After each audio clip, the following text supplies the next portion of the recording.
Welcome back, everybody, for day 2 of the Swedish Open for the MotoSurf World Championship. We're coming back with the Masters, I believe. So the Masters are just the qualification to be a Master is you have to be close to retirement, but still young enough to shred. So that's 40 years old, guys. I'm over the age for Masters, which is kind of concerning. I think we need to make Masters older. I would be comfortable with that. I'm actually being joined here for a little bit of commentary by one of the Americans in the field, Anthony Squire. What's going on, Anthony? How are you doing, sir? Good. How are you? Nice to meet you. Nice to meet you. So everybody just says you're from the U.S. Where are you from exactly in the U.S.? So I currently live in Charlotte, North Carolina. Okay, Yeah, sweet. so. Another East Coast boy. Yep. So did you start moto surfing on lakes, I would imagine, then? Yes, Lake Norman in Charlotte. Okay. Basically started there about 5 years ago, and I've ridden and raced in most of the eastern states of the U.S., so been a great time.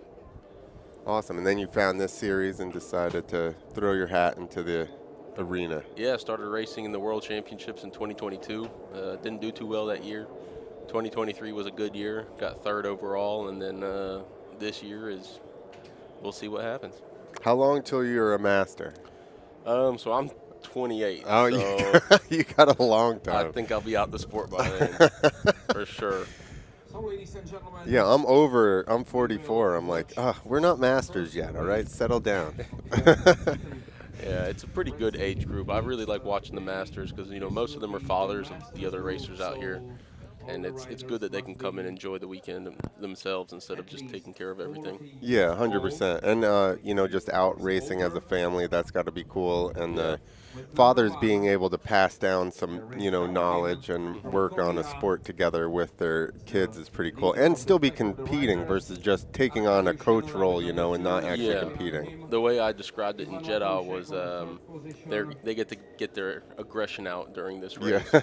Yeah. From taking care of the kids and the wives, Yeah. and the pets and the boards and all the maintenance. So at least they get to have fun, get some aggression out, and be a little bit more relaxed when they come in. Yeah, and it's a great sport, right? It's pretty safe, Yes, compared to most motorsports, this to me is one of the safest.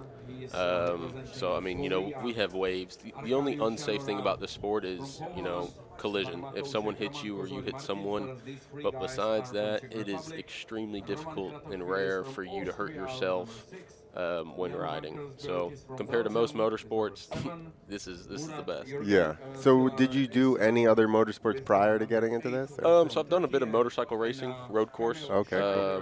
But besides that, I've just been a part of all water sports basically growing up, and this was just a slow progression to, we've seen the boards for years and eventually able to get one and then just continued from there. Very cool. So I guess we're going for our first practice start here for the Masters. So we should be done with practice. Oh, because this is Moto 2. They raced already yesterday, so they should know what they're doing. It looks like a pretty solid lineup there. All right, we got a good start. Kazan had a really good lead. Yep, they're all full tuck, trying to get as small as possible, less wind restriction. Yeah, the good thing about Masters class is it is an open class, so some of these guys have much more power in their boards than others. So it makes it slightly unfair, but it makes it more fun because, they can play with their boards, get a lot more power out of them, especially a lot of these dads are a bit on the heavier side.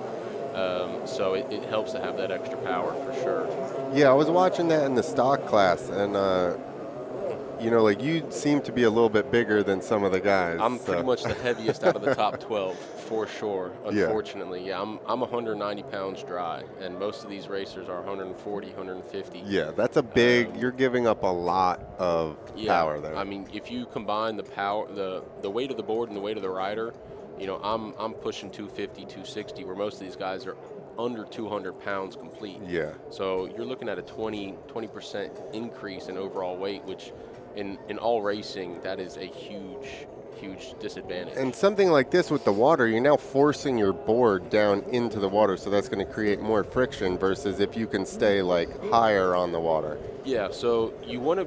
The best thing for this sport is if you're, 5'4" to 5'6" and like 140 pounds, 150 pounds, is the best rider style and weight, basically. If you're too light, it actually hurts you. If you're too heavy, it hurts you as well. So If you're too light, you're not even getting the propeller really down into the water. yeah, and it takes a lot. Some of these kids are 70 pounds, and with a board that weighs 45, they can't control it as much. The board wants to control them, whereas when we're heavier, we can throw that thing around all the time.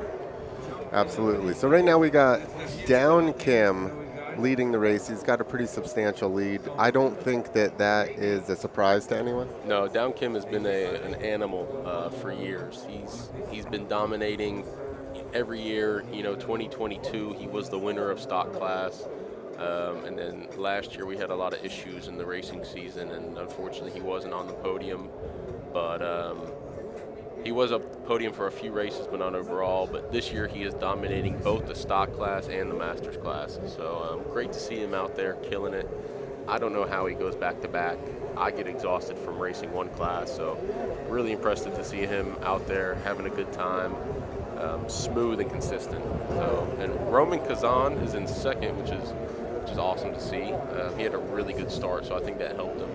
And then Janora from Poland, third place. That's great. He's doing really well this season. So glad to see him and his daughter both getting podiums. It's nice to see the families, winning together. Absolutely. And being some hometown people here, at least home country, is kind of nice. I know Down's out front there with his Rocket Racing board. The Rocket Racing team has a lot of top finishers on the series. Yeah, they do. The team started about last year is really when teams started. I think it helps and hurts the sport in both ways. But there are a lot of good riders in Rocket. Lucas is a phenomenal rider, Zahorsky, and so he can pass some of that knowledge down. And they do have a pretty good tent set up and a lot of cool gear. They definitely look the part, and most of them play the part. So it's good to see. Why do you say it hurts the teams? There's a lot of drama. Okay. And a lot of them in the teams will tell you there's no drama. But then you talk with them, and it's a lot of, it's like a political party. It really, Right. There's a lot of politics in it, just like all racing. When you're affiliated with, a team, if you have 10 riders on a team and one rider does something that everyone hates, they're going to associate that with you. Or if somebody's winning, then the other guys on the team are like, are you giving him something that I didn't get? There is some of that as well, but it's mainly just the drama between teams and riders, To me, I come out here, I like to hang out with everybody, talk with everybody, but the minute you're in teams, it's, hey, I don't like you talking to this person, I don't like you, I hate that. To me, I'm here to help and see everybody, hang out, have a good time. So, like I say, it helps a lot, but it also can hurt from what I've seen. Also, it costs money to be on a team. So I spend enough money flying over here, I'm not paying to be on a team. Yeah. Understood. Your team, Anthony Squire. Pretty much. We got the banana team back home. We call ourselves the Lake Norman Bananas, and my nickname is the Dirty Banana back there. So There you go. You guys got your own team you're representing for. Down Kim with a good lead here, being just very consistent, smooth lines, not making any mistakes. yeah, he's always smooth and consistent. I don't remember the last time I saw Down in the water. We got Janora in the right split in the water. So it looks like Kazan might be able to pass him back here. So Janora was in second place. Let's see if Kazan can get in front of him. It's not on the TV. That's what we're seeing in the water. Right now on the TV, they're still following Down, and he's about to lap looks like he's going to lap Roman Lekal Kruttersfield. I can't say his name, but he's my buddy from Austria. I love him. Super nice guy. Down is taking his long lap. I've been Americanizing all the names on these lists the whole time I've been It here. is. I understand. I can't say half of them. They can't say my name. So Good. That makes me feel better. I think there's a mutual understanding with everyone. You know, especially when you're in a sport with 15 to 20 different countries, everyone has different pronunciations, different grammatical errors and issues, and so we all try our best. And I think no one takes it disrespectfully. So I think it's all okay. Some of the Czech people don't even have any vowels in their name. It's just very all. difficult. I'm like, I have no idea what that says right Yeah. now. I love one of my favorite, and I don't know if you like this too. We are not following the race, but I love asking people not American to do an American accent. Yeah. Because they always pick something out that I'm like, didn't realize we do, and I'm like, oh, we do sound like that. It's funny. Sometimes they call me the American cowboy, and to me, I'm not even country. Yeah. But to them, I'm country. So it looks like we have Down Kim crossed the finish line quite a bit ago. Then Roman Kazan also. Martin crossed. I think Janora has crossed. Can't see with this tent in the way. Looks like we still have Roman from Austria in the water. We still have Murat following him in the left split.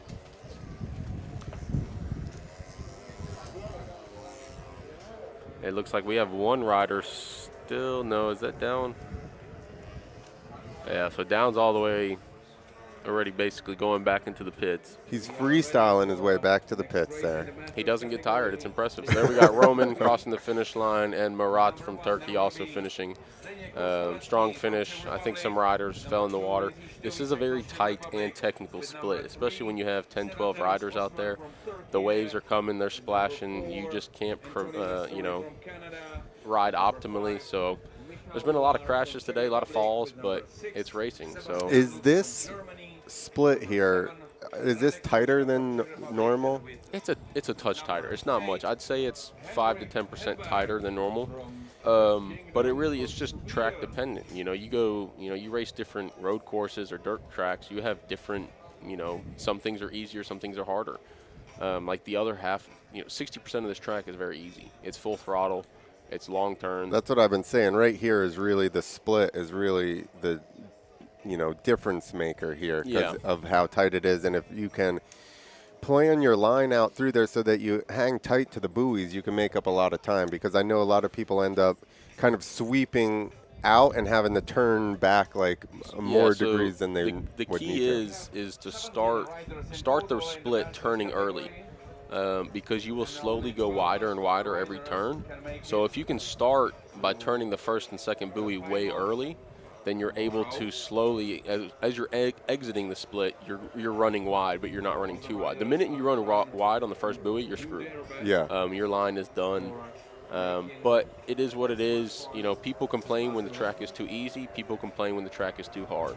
I told the race directors this morning, I was like, it is what it is. It can never be perfect.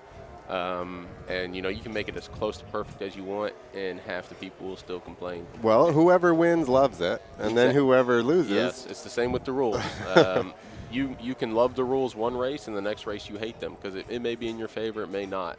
So it's racing. I tell people all the time, don't think about it, just keep racing. The minute you worry about something that's out of your control, it's going to get in your head. So it looks like we have Group B getting out there. They're warming up. They're going to line up shortly. Waiting on that name display to pop up on the screen, and then we can start listing off some guys. Here, I got your.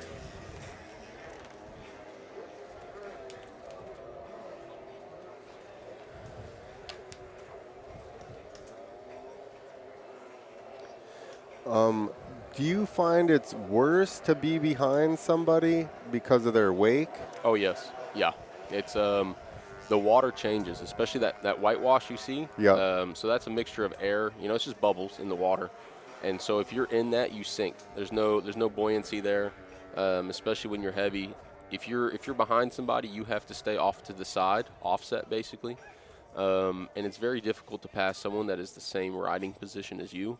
If you're goofy and the person you're trying to pass is goofy, it's almost impossible because you're using the same lines. Right. Whereas if the person in front of you is regular, left foot forward, you use opposite lines because a toe side is much tighter turn than a backside. So you just wait for them to kind of make a mistake. And so, yeah, it's not like, road course, the asphalt stays the same all the time. Dirt course, it's changing slowly, but not when you're right behind someone. You're getting roosted, and here you'll get roosted as well. So we got the start. Let's see if they're all lined up. Looks pretty solid from this angle. Kostelecky in front. Then we got Yuri Stovacek from Czech Republic in the second position.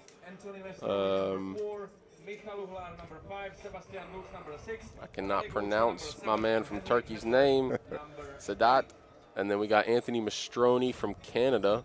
He's in the fourth position. He's really been pushing hard this year. Good buddy of mine. Glad to see him out here riding. Hope he does well this one. We got Michael Uller from Czech Republic in the fifth position. Then we have Sebastian Lux from Germany in the sixth. Radek from Czech, and then Henrik Hedberg from Sweden. So pretty solid lineup here. Half Czechs, and we got Turkey, Canada, Germany, and Sweden. Are you regular or goofy foot rider? I'm goofy. Do you do any other board sports? Were you always goofy foot? Or? I've always been goofy. Okay. Yeah, I wakeboard, surf, snowboard. All goofy? Every board sport I do is goofy. It's weird just because the overwhelming amount of people are goofy in this sport. So back in the States, 80% of riders are regular. Right. Where in Europe, 80% of the riders are goofy. Ah, that makes a lot Blows of my sense mind. then. I don't understand why. Doesn't look like a good. That looked like a terrible lineup. I'm just going to say that right now. But they let him start. Anthony has a phenomenal start. He's much lighter than Kostelecky. Yeah. A good 20 to 25 pounds, I would say, at least. So great to see him move from third to second. But Kosteleski's a very fast rider. So I'm sure he's going to hold it. And he also had two of his sons are racing in the juniors class, and they also both dominate. Yeah. So we have a rider down in the left split. Not sure who that is, but we have Kostelecky. Oh, shoot. We have Mastroni and another rider down in the end of the split. I think you guys were able to catch that on the TV. Unfortunately, not sure who else that was. But we had three riders and go down in the split. We have the Sadat from Turkey, we have Anthony Mastroni, and then one other rider who I'm not sure who. Sebastian Lux? Yes, it was Sebastian Lux. So Kostelecky still has a very strong lead with Yuri Stovacek behind him, both Czech riders. They've been doing great this season, been on the podiums. So I think that they'll hold that position quite well.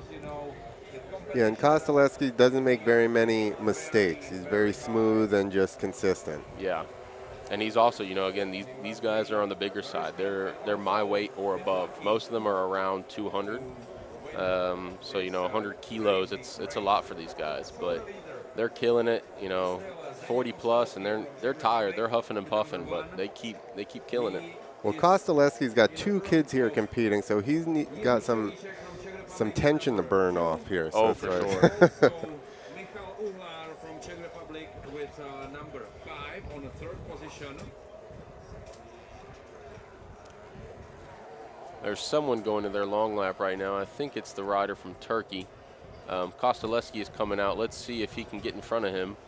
Yep, Kostelecki's able to hold that first position. Doesn't get slowed down by the slower rider he's passing. But we'll probably slow down Yuri. Oh, no. Yuri is going to the Joker, the long lap. So interesting strategy, maybe bailed off there so he didn't have to follow the lapper through the Probably split. Because, you can try past them through the split, but, if you don't, you're going to be stuck behind them most of the lap because, again, most of this track is full throttle. So there's no room for for passing unless there's a big error on one of the riders. Right. So, but now Yuri's back. He's in the split. He's got open track. There's no one in front of him, so he should be able to put down some good times now. It looks like Michael Ular from Czech Republic Rocket Racing. He's following him. Then we got Anthony Mastroni behind Michael in the left side of the split. Then we got Radek Luka from Czech is now he's behind Mastroni. and then Henry Hedberg, and then Sebastian Lux in the right side of the split. So on the TV here, we're following Kostaleski. He's off on his own territory. There's nobody around him. He's doing good. Taking the long lap. Let's see as he comes back in here. Still pretty clear real estate in front of him, so he should be good. Yeah, he's coming up on the Turkish rider, so let's see if he's able to make up that time in the split. It's going to be a close one, so watch on the TV as they follow for that exit. Oh, yeah.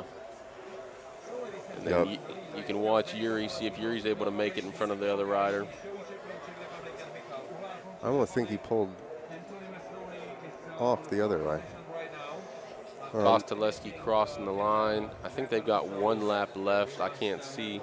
So I believe he's going to have to take his second long lap now. Remember, everybody's got to do 2 long laps during their motos. So here you got Yuri. He's stuck behind that rider from Turkey, unfortunately. So that's going to put a good lead for Kostaleski. Like he needed any help with that. He definitely didn't, but it never hurts to have an extra buffer. I've seen riders fall down in the last turn, last lap, and everything goes away. That's what I was talking to Martin and saying it's probably almost as important as anything else to practice getting back up on your board in the water. It's the one thing I preach about the most at home when training with some of the riders. A lot of them like to sit on the board. You know, they take their time getting up, whereas when you fall, every half second counts, milliseconds. So I practice all the time. As soon as I fall, try to get up. You know, I fell in Croatia last year, and as I'm falling, I'm trying to figure out how to get up. I wasn't in the water for a second and a half. And that's just something you slowly learn and figure out. And every crash is different. But, you know, once you get used to it, even though it happens in a second, it feels like 5 seconds in your head. Juri Stovacek has taken over the lead. Is that because I'm not sure. I can't see half the track right now, so I guess he was able to take some time. And so what I've heard is he did not take his Kostaleski's on his second long lap, and I think Juri did not take a long lap, so he may miss. He's taking it now. All right, here we go. So, yeah, so on the screen, you have Yuri going for the long lap. I think this is the last lap of the race. So Yuri's on the long lap. There's Kostaleski coming out. So Yuri's going to be about 10 seconds behind him. Kostaleski now has free track going into this last split. So he should jump back up into first if those two are on their long It'll laps. probably update when they cross the finish line. But, yes, it's definitely Kostaleski in first, Yuri Stovacek in second. Trying to figure out who is third back there. Shorts number 5, I think. Michael Uller. There we go. Kostaleski is crossing the finish line on the screen. Fantastic job.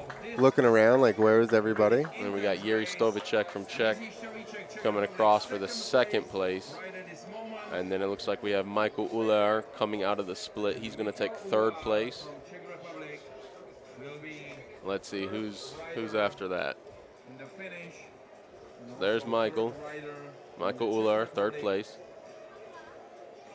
On the podium of this second race in the Masters category. It's a fight right here. Well done.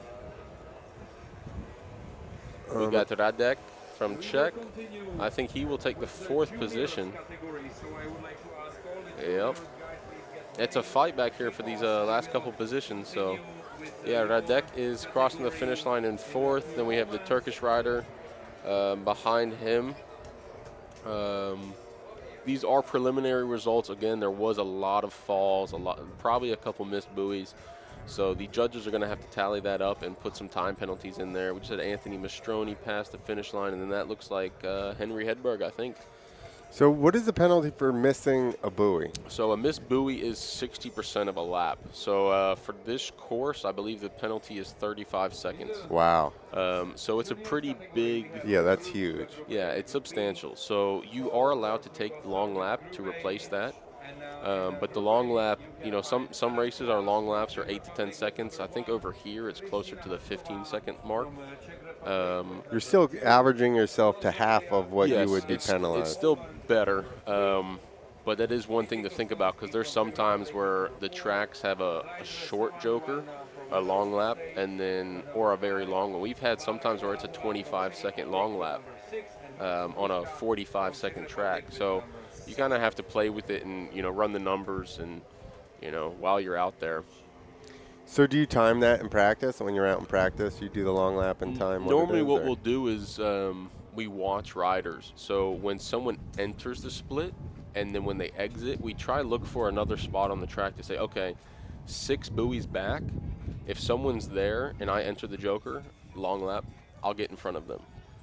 Because you need to know if when you look back and you say, okay, this guy is 4 or 5 buoys behind me, I can take the long lap and still be in front of him. Or you're going to say, okay, I take it, I'm going to be stuck. Right behind him. Yes. So it's something to definitely pay attention to because the long lap, it may not seem like a big deal, but it will make or break your race. There's plenty of times where I've come out, half a second is all you need, and that first or second happened to me in Poland. Lap 6 or 7, I was still first in the final, and then Min Song Kim, he had me by about a half a second. So it's a very strategic thing, so you really have to understand when to take it.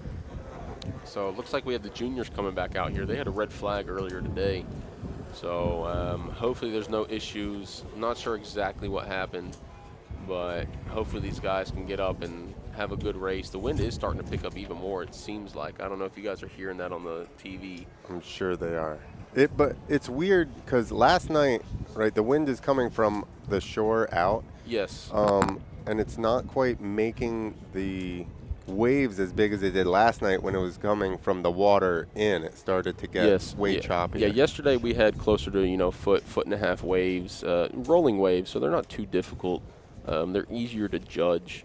Yeah, this is just small, light chop coming from the shore side, so much easier to ride in, but small chop with these kids, it's difficult because they are so light. And their legs aren't as long to absorb the waves as much. Yeah. So, but tomorrow's going to be an interesting day. It's supposed to be pretty windy. I believe some rain's coming. It's not going to be as beautiful as yesterday was. So these kids are warming up. There's a couple of them falling in the water. Hopefully they go ahead and get that out the way before the race. I can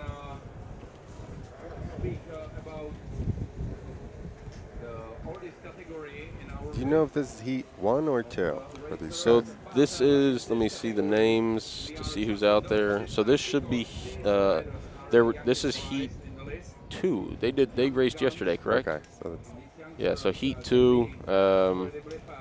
Yeah, so we've got quite a few different riders out there. Exciting race. So wearing the number 1 shorts, we have Adam Kolar. Wearing the number 2 shorts, we have Kristina Herbkova. Wearing the number 3 shorts, we have Rosalia Janora. Number 4, we have Mikolas Kostaleski. So there we go. We got another Kostaleski out here. Yep. And we have Ryder Swangawan from the U.S. in 5th. And Barbara Kolarova from the Czech Republic wearing the number 6 shorts. And wearing the number 7, we have Maximilian Herska from the Czech Republic. So I think The juniors had one of the best, tightest races so far today. They were kind of staying close right on to the end there. That's good. I unfortunately wasn't able to watch it, but the juniors are pretty good to watch. Sometimes they do flawless runs, and then sometimes they're falling all over the place, so it's always entertaining. But it'll be a good fight between the top 3 for sure. Adam Kolar from Czech's always been a fast rider, and then you have Kristina and Rosie from Poland. They're both fast riders, so we'll see how they do out here. I think most of them are goofy-footed, and this is a more difficult track for goofy. So if there's, we got someone in the, like Rosie fell. I'm not sure if there was an issue with the board or just the waves. Rogue Wave took her out. Come on. There you go. How about getting your feet back into your bindings? So it can be very difficult, but it all depends. You get used to it. And now most people are using the Jet Surf bindings, which are much easier to get your foot in. I used those for years, and then this year I upgraded to some aftermarket bindings that you'll see a few riders using. It's a double buckle system. It's much tighter. Your foot's locked in there. The beneficial part is you're more stable. The not so beneficial part is that it's much more difficult to get in and out of those bindings. So you'll see riders fall in the water and the board's still stuck to their feet. I have seen a couple of people where they yeah. were laying on their backs, basically. Yeah. So, okay, we had a good start here. Adam is, he's launched forward. We got Rosie. Looks like she's able to hold that place and get up there in the second position. Ladies and gentlemen, Let's see. next racing action. Look It's at going to be a that. tight split. We will There's 2 kids out there that are tiny. Yes. That would be Kostaleski, I think. Or no. Which one? Yeah, that's Kostaleski, the one with the John Deere board. Yeah, exactly. I was pumped on his John Deere board yesterday. Yeah, he's cool kid. He really rips, especially for his size. And then his older brother is dominating this class. And if you look behind him, you have the smallest and the biggest riders in this class. Adam has a solid lead. Not sure who's in second. I can't tell here on the video. He's walking them already, huh? Yep. So he's going to now, when do you age out of juniors? I believe the age is 16. Juniors is 10 to 15. Okay. And then women go up at 16, I believe. And then we have a rookies class for men. So we have 16, 17, 18. Or no, 16 and 17. 18 is when they go up to stock. But these should all be 10 to 15-year-olds. Wow. Which is a pretty big gap, you know. I mean, some of these kids are 70 pounds, and you have Ryder out there. He's the same size as me, 190 pounds at the age of 15. So, Whoa. yeah, no one believed him at first. I was like, I promise you he's 15. But that's great for the 10-year-old. It is a little bit daunting in the beginning, but once you get a little older, you've been learning from the older kids for such a long time. Well, and again, it helps to be smaller in this sport, I mean, Ryder, he's 190 pounds on a race DFI. It's not easy. That board does not want to keep you up. So when he's able to move up to rookies class next year, he'll be on a titanium, and I think it'll greatly benefit him. Learning on a slower board, you learn a lot. I was on a race DFI for over 3 years before upgrading to a tie, so I know what it's like. So let's see. We got Adam. Oh, looks like he just missed a buoy in the split, unfortunately. Or no, that's number 7. Sorry, that's someone else. I'm watching the track, not watching the TV. Yeah, so right now we got. It looks like Adam just came out the long lap. There we go. All right, now I got the right rider. I saw the 7 looked like a 1. There we go. Who's in second there? It looks like Christina. Honest. She is keeping him honest. So at least Adam cannot make any mistakes here. She will definitely be right on him. Yeah, they're both doing great right now. And then we've got Kostaleski in the 3rd position. He's going the left split. I'm so pumped on these little guys. It's impressive to watch. That board is as tall as he is. Taller. Yep.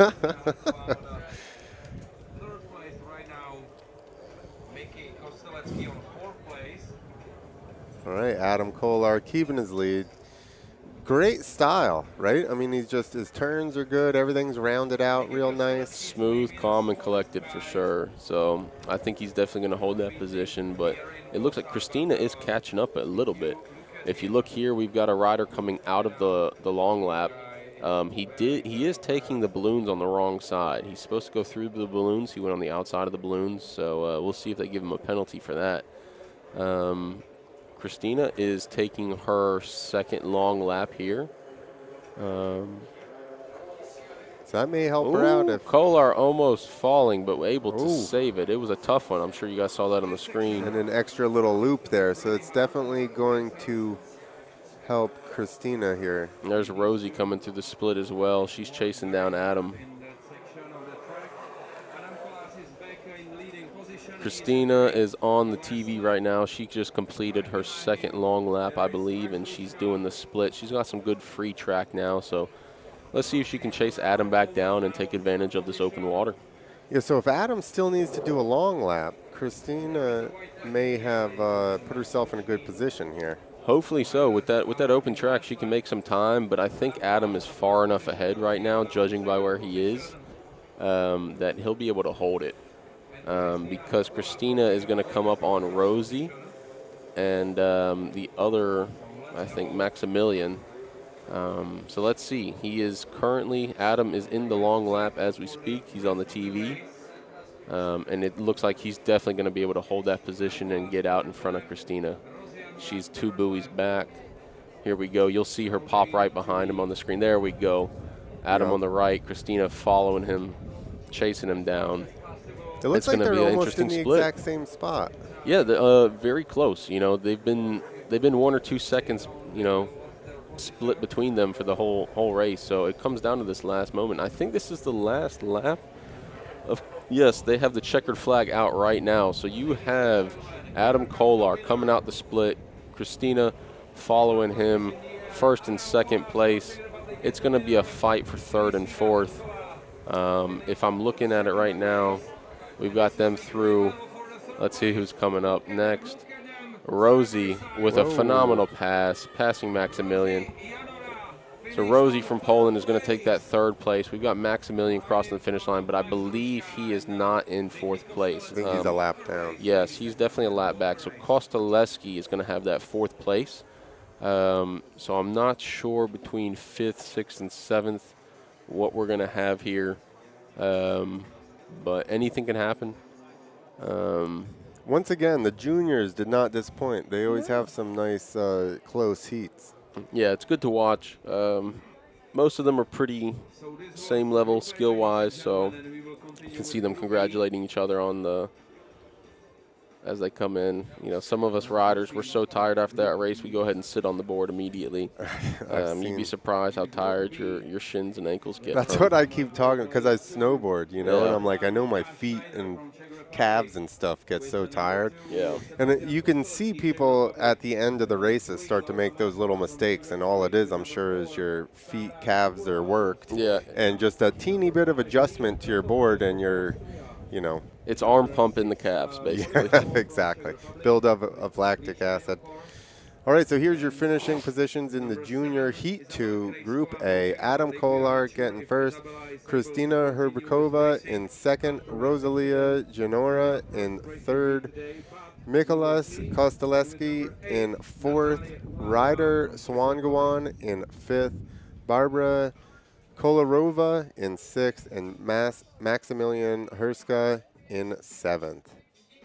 Yeah, look at that time difference, 1.5 seconds, which Very close the entire race. very close. A lot of them get a lot bigger gaps than that, so it's really good. Somebody over here has brought themselves a umbrella, staying in the shade, enjoying the MotoSurf World Championship. So when are you moving up to Elite and going for the new Brinks Cup? So everyone keeps asking me. I will go to Elite when the Czechs will give us the secrets. Good luck on that. Yeah, so there's a reason that the Elite class is full of Czechs and not. There's a reason stock is full of international riders and Elite is full of Czech riders. I'm not going to say they're holding out on us, but it's not the easiest to get what they have as far as information, tuning, parts. It's much, and I get it. It's their sport. They started it. They're all close to the factory, but you don't have the same thing. So there's no way of competing on a fair playing field. So that's the thing. It comes down to money. It's whoever has the most money and the most access to those parts and that knowledge. That's the biggest thing. Because I can try tune my board and it's going to blow up the minute I do that. So So you think they got a secret lab in Czech, and they're just... Well, the funny thing is there's actually quite a few different tuning, professionals, we shall say. It's just different preferences. There's a couple different riders that have figured out the secrets from, years gone by, and they know what to do with the motor, the exhaust, the pump. There are a lot of custom things that you can do, but with any type of performance modifications, your reliability is normally out the window. So it's, like I say, not only a who can get it, it's how much do you want to spend. Yeah. Because I've seen plenty of those riders. Most of them have mechanical. Stock class, you rarely see mechanical issues. Whereas elite class, there's plenty of times where there's mechanical issues, technical issues, where riders are not able to complete the race or the heat because of a motor blowing up, exhaust running too hot, or some technical issue due to the tuning software. And Yeah, when you're pushing the limit like that, you're, like you said, raising temperatures, raising combustion. yeah, your maintenance is, multiplied with, rebuilding the motor every couple hours or, every race weekend, just in all motorsport racing. But also, you blow motor. These motors aren't cheap. Most of these are $4,000 to $5,000 a motor. Exhaust is $1,500, jet pumps $1,500, and that's for the standard stuff. You start rolling into the modified stuff, and so it's not something that I see as a viable option for me in my racing career. I'm 28. I'm one of the older ones in stock in the top. I'm the heavier one, and I already spend so much money flying here anyway to all these races. It's a world championship, but most races are in Europe, so Yeah. not the most worldly racing, but it is what it is. But, yeah, I'd love to go to elite class. I'd love to ride one of the boards and see what my lap times are, because most of those boards are 2 to 3, sometimes 4 horsepower more. Wow. Which is a substantial amount when you're talking about a stock titanium that I ride is 16. Yeah. So some of these guys are pushing 20 horsepower. Yeah. That's a big. Yeah, If you got 4 horsepower out of a 125, you'd be excited about that. Oh, so. You do live in the home of NASCAR, though. Why don't you go over to Joe Gibbs Racing and be like, we need to tune this thing up? it would be interesting to try find some U.S. guys that could build something, but Are they 2-strokes? yeah. So these are 100cc fuel-injected 2-strokes. Awesome. Like I say, a race DFI, you're pushing 11 horsepower. The titanium uses the same motor, same everything, just a different tune and exhaust. So you're pushing about 16 horsepower, 16.2. Nice. So it's a very powerful machine for how small it is. That's the thing. Everyone's like, oh, well, it should be faster. It is the fastest it can be for the lightest that it can be. Because it's 45 pounds, the entire board. So And 100 cc's is not a lot. it's no. Coming from motorcycle, 100 cc is nothing. So for them to push 16 horsepower out of 100 cc, if you think of like a KLX 110 or a Grom, a 125. A Grom 125cc is 8 horsepower. Yeah.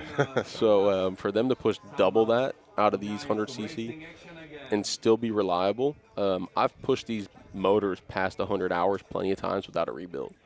So, 100 hours on a 2-stroke with no rebuild is pretty darn impressive. That's a long time, yeah. How about fuel? Are you guys, obviously in stock, everybody has to run the same fuel? Yeah, so we all use, and I believe even Elite has to as well. Okay. I'm not sure. But yes, the racing organization provides the fuel, so we all use the same fuel. Last year, Croatia, I think it was last year, maybe it was 2022, there was some fuel issues, some disqualifications, because they actually do take samples of the fuel at the end of the race. In the finals, and they will send it off for testing. So people added like maybe some octane booster or something That like or that. running a different fuel or running, less oil. Even though we're at a 50-to-1 ratio anyway, Okay. so, almost no oil. Yeah. But, yeah, you run a little bit less oil, yeah, your reliability, again, goes out the window, but your performance is slightly higher. What do you think they're cutting it to? 60-to-1? Less than that? Probably that. So that's, I know on like a dirt bike, they suggest 32-to-1, but I always ran 40-to-1 for the exact reason. Yeah. It cleaned it up a teeny bit and made it like a little bit crisper. Yeah, less likely to foul a plug, for sure. And yeah, you just have, less carbon deposits in the exhaust, in the cylinder. So the good thing is that these titaniums, we're running at high RPMs the whole time, so it stays pretty crispy. Yeah. Whereas these race DFIs, since they are a bit more suppressed with the exhaust system, they run a bit dirtier, not as crisp, and you can definitely tell that when riding. So Here we go. They got a Mercedes-Benz board. yeah, there's the Navarra team is they've got or it's Kazan, I'm not sure. But yeah, they got some Mercedes sponsorship out there. That's awesome. I mean, probably less crazy since they're not from. If you were a U.S. sponsored by Mercedes-Benz, you'd really be. Yeah, it would be interesting. Yeah. Unfortunately, yeah, there's not much sponsorships in the U.S., especially since, you know, all of our racing is out of the country. So a lot of those are sponsors, but they're also personal sponsors. A lot of these riders, their families either own dealerships or they own some stake in something, and so I think they use it as a tax write-off a little Right, bit. and promoting the Can't blame them. It does make the boards look really cool. Yeah. How about the John Deere? Do they have a sponsorship with John Deere? I don't think so. I think he just really likes the tractors, and Okay. it's cool. When I saw it for the first time in Dubai, I loved the board. I was like, this is awesome. Yeah, They that's really America. It took me back home. You know. Exactly. Exactly. So, do you get to compete in the U.S. anymore? Yeah, so I compete we have some races in the U.S. We just don't have world championship races. We have a Continental Cup, MotoSurf America. So we have riders from Canada, Mexico, and the U.S. that race in that. It is open for riders from around the world to come out. We generally have 8 to 10 different countries come out, but some of them they live in the States, but we just, you know, still put them under a Right. different country. But yeah, we have a race in Sebring, Florida, September 20th weekend, estimating to have about 50 riders, give or take. It's a fantastic venue, good racing weekend, so looking forward to that. I've been lucky to win the last 5 U.S. races in a row, so hopefully I will continue that streak. That's pretty cool. And so, is this all you do now? Is race motoboards or no? This is all I do to waste money. Yeah. I work construction. I do concrete for a living. Okay. But luckily, I'm able to take the time off to come out here and race and have some fun. So let's see. All right, they are off. Rider, not sure who it was. Oh, he fell back. Not sure what happened there.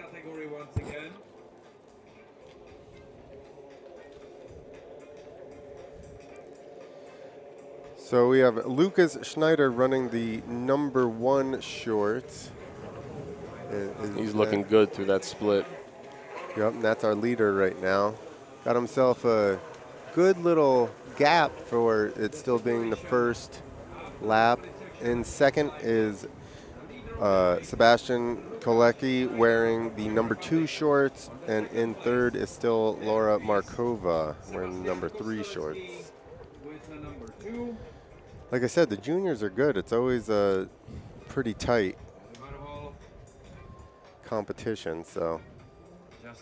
Yeah, happy to see no crashes, no falls. It's always a bit more stressful watching the kids go into turn 1, you know. Yeah. It's one thing if one of us old guys get hit, but when the kids get hit, it's definitely, you know, everyone's a bit more cautious. They're still made of rubber, though, so it's Some good. of them. Yeah. Some of them will get cut and not even notice. Some of them will, you know, not even get hit and start crying. Yeah. Looking good right now. Yeah, Lucas is killing Schneider. it. But Kostaleski's giving a run for the money. He is right there on his Right tail, there. looking smooth. Definitely, So- Lucas can definitely not make any mistakes. No, I've got a feeling Lucas is going to take the long lap if Schneider does not. And we've got the 2 girls, Laura and Sarah, in 3rd and 4th place. Now, the guys and girls are racing together, but the points count separately. Okay. So technically the girls are 3rd and 4th, but also technically they're 1st and 2nd in their own racing series.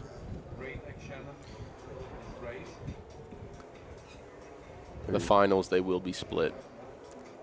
Okay, they'll have their own motos. Yeah, so let's see. We got Lucas on the screen. He is taking his long lap. I think Kostaleski is going to keep riding. Oh, no, he's going to take his long lap. I thought he would. Okay, there is a slower rider up there, so maybe he's going to try, you know, just stay on his tail. Let's see what the girls do. All right, we have Laura going to the long lap. Sarah as well. No, Sarah's going to continue.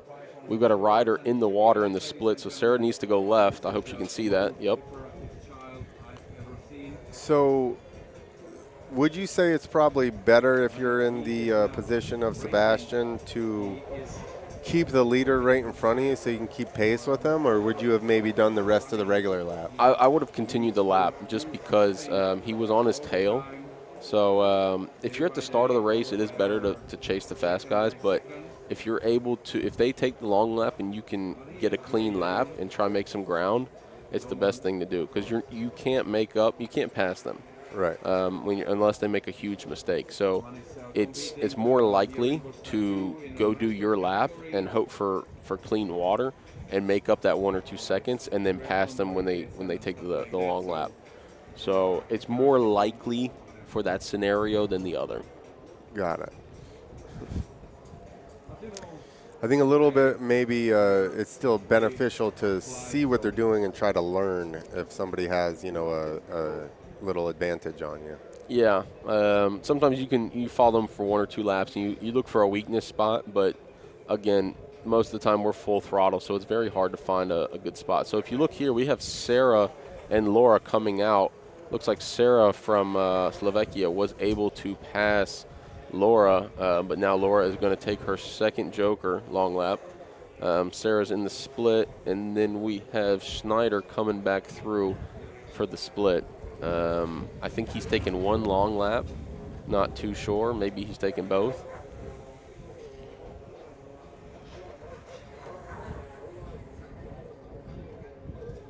We've got 2 riders going into the split. Looks like Leo and another rider who I'm not quite sure who. But we've got Laura from Czech. She's going through the split right now. On the TV, we still got Lucas Schneider up there in the first position. I know it's not showing that, but I think that he is holding that position. Yeah, it's just a long lap discrepancy with the timing. Yes. Yeah, because Lucas has not made any mistakes. Mm-hmm. Now, unless Sebastian was able to take the Joker or the long lap. But no, okay, so if you see here, right now we're on the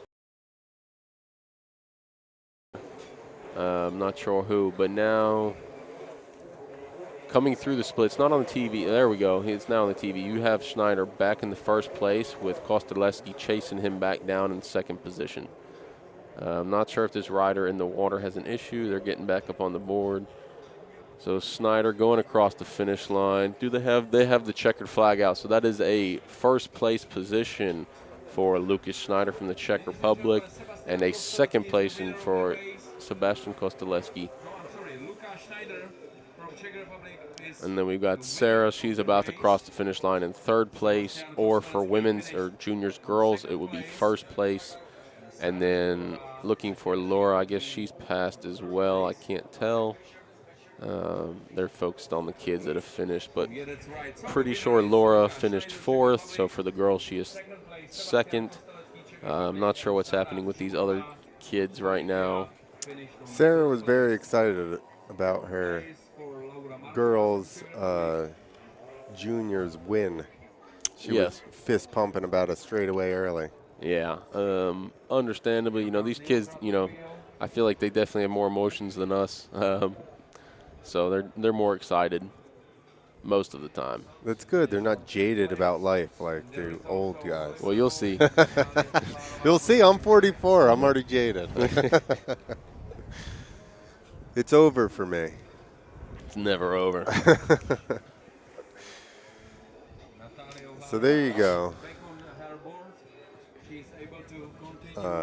So our finishing position, judging by the scoreboard, is Lucas Schneider in first, Sebastian Kostaleski in second, Sarah Zabrova in third or first for the girls class, Laura Markova in fourth or second for the women, and Leo Krachtoville gets fifth. Oliver Wolf gets sixth, and Natalie Olarova is in the seventh position. What happened to eighth? Isabella, I think she's the rider that had the reason of the red flag this morning. Oh, I got it. Not sure exactly what happened. There you go. There's everybody up on the bank enjoying the races. Like I said, as long as you're not racing, the breeze feels amazing, keeping everybody cool. We're getting tan and staying cool at the same time, so it's like the pinnacle of beach. Definitely better than last year. Last year we didn't have much of this. It was a lot of rain, wind, and cold. So luckily that we've had a couple nice, beautiful days. Looking like tomorrow may change that up for us in the finals, but it keeps it interesting. So if it's colder, do you wear like a wetsuit or anything? Or Most riders do, and some of these riders are wearing wetsuits. I do not. I don't like wetsuits, and it adds to the weight. So that's what I was gonna say. I was know, like, you're already big enough. You yeah, don't need a wetsuit. A wetsuit, weighs sometimes 10 pounds. So I need every ounce I can save out here. You need to be cold so you're angry. You can make up the difference. Yeah, it makes you not want to touch the water. Exactly. So yeah, we just finished the juniors. I believe we have the Heat 2 for electric group coming up. Then after that, we'll have the women, and then I will head out for the stock class. Probably about 45 minutes or so, and then we do lunch. I think we're taking a pretty late lunch today. Let's see what we got race order-wise. We just saw number 2 of the juniors. Yeah, so Group B of juniors, and then we have Heat 2 for electric challenge. Then we have Heat 2 for women, Group A and B.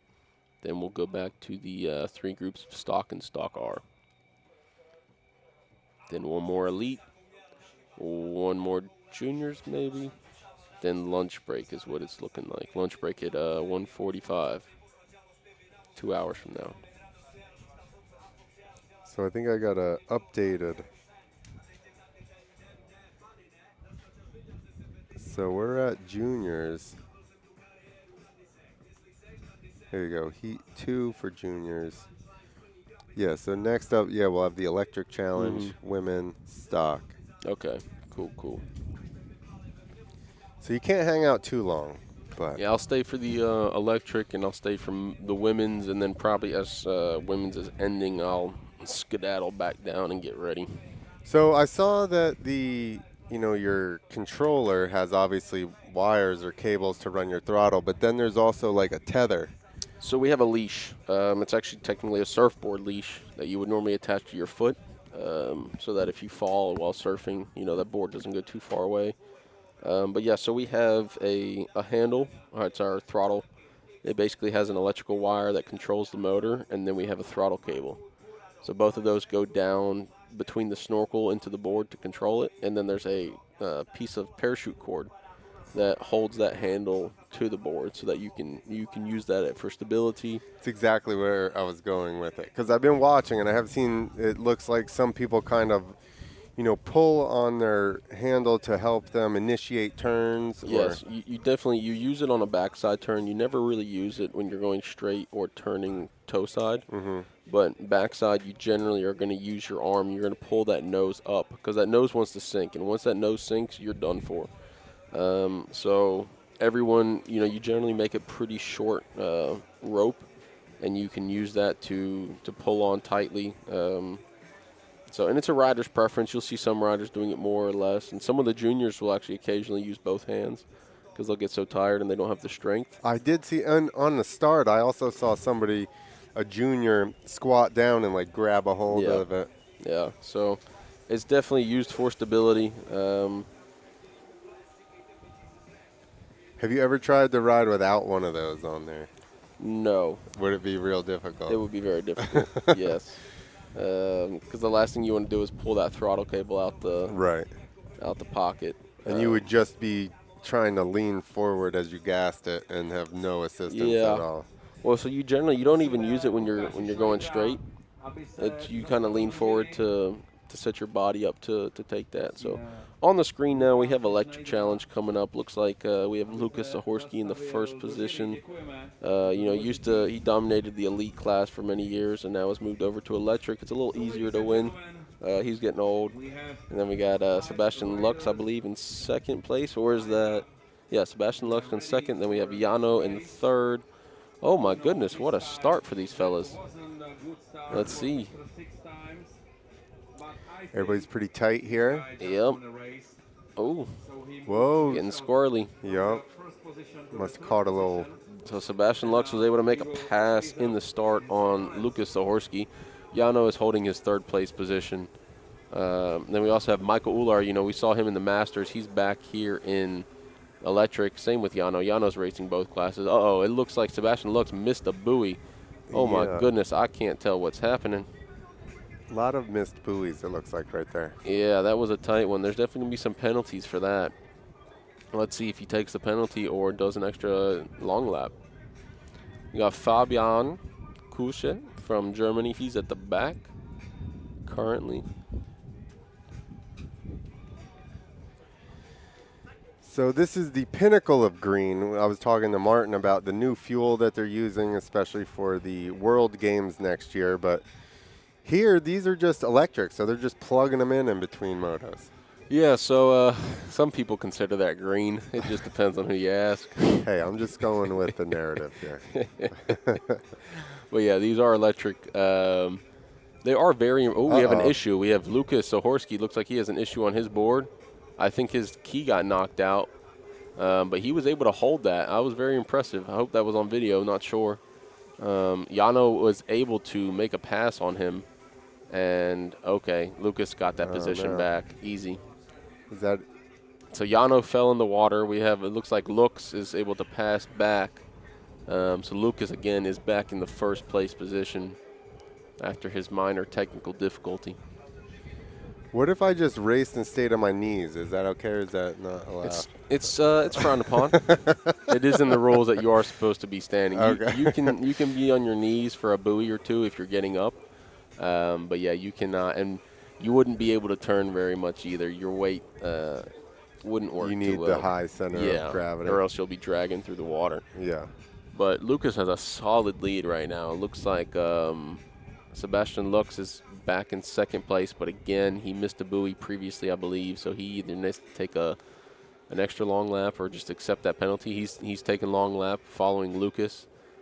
Let's see what Jano does.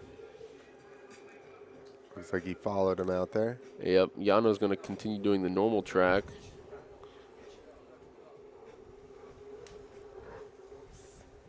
Very quiet out there with these electric boards. They are, Jano almost took a dip, but he's able to save it. You know, these boards are very impressive time-wise and power, but he just missed a buoy as well. He missed another one. He just might as well long lap it every lap. See. Right Well, there. so the electric challenge, they're skipping that last inside Got buoy. it. Okay. So yes, they take the first three correctly, they skip the fourth, and then they do the fifth, just because of how tight it is and that's all tracks for the electric. They always skip the second to last buoy. Really? Yeah. Are they just harder to turn, or? Yeah, because it's 75 pounds versus 45 pounds. Ah. So that extra weight really makes it difficult. A lot of battery in there. Yes, the battery's half the weight of the board, but it's a very impressive battery. It's just heavy, and charge time is not the best. But they created these boards because there's a lot of countries, a lot of states that do not allow gas motors on certain waterways, and a lot of yacht owners as well. The best thing about the electric is you can't flood the motor. So for learning, this is great. And some people want electric, some people are, heavily against it. So our leader just took his long lap. That's why Jano Vandersplik is now in the lead on our scoring system over here. But I believe that Lucas is still in the lead. He just took his long lap. All right, we got in second place, number 4, Sebastian Lux. Making his way, very consistent, nice, clean turns.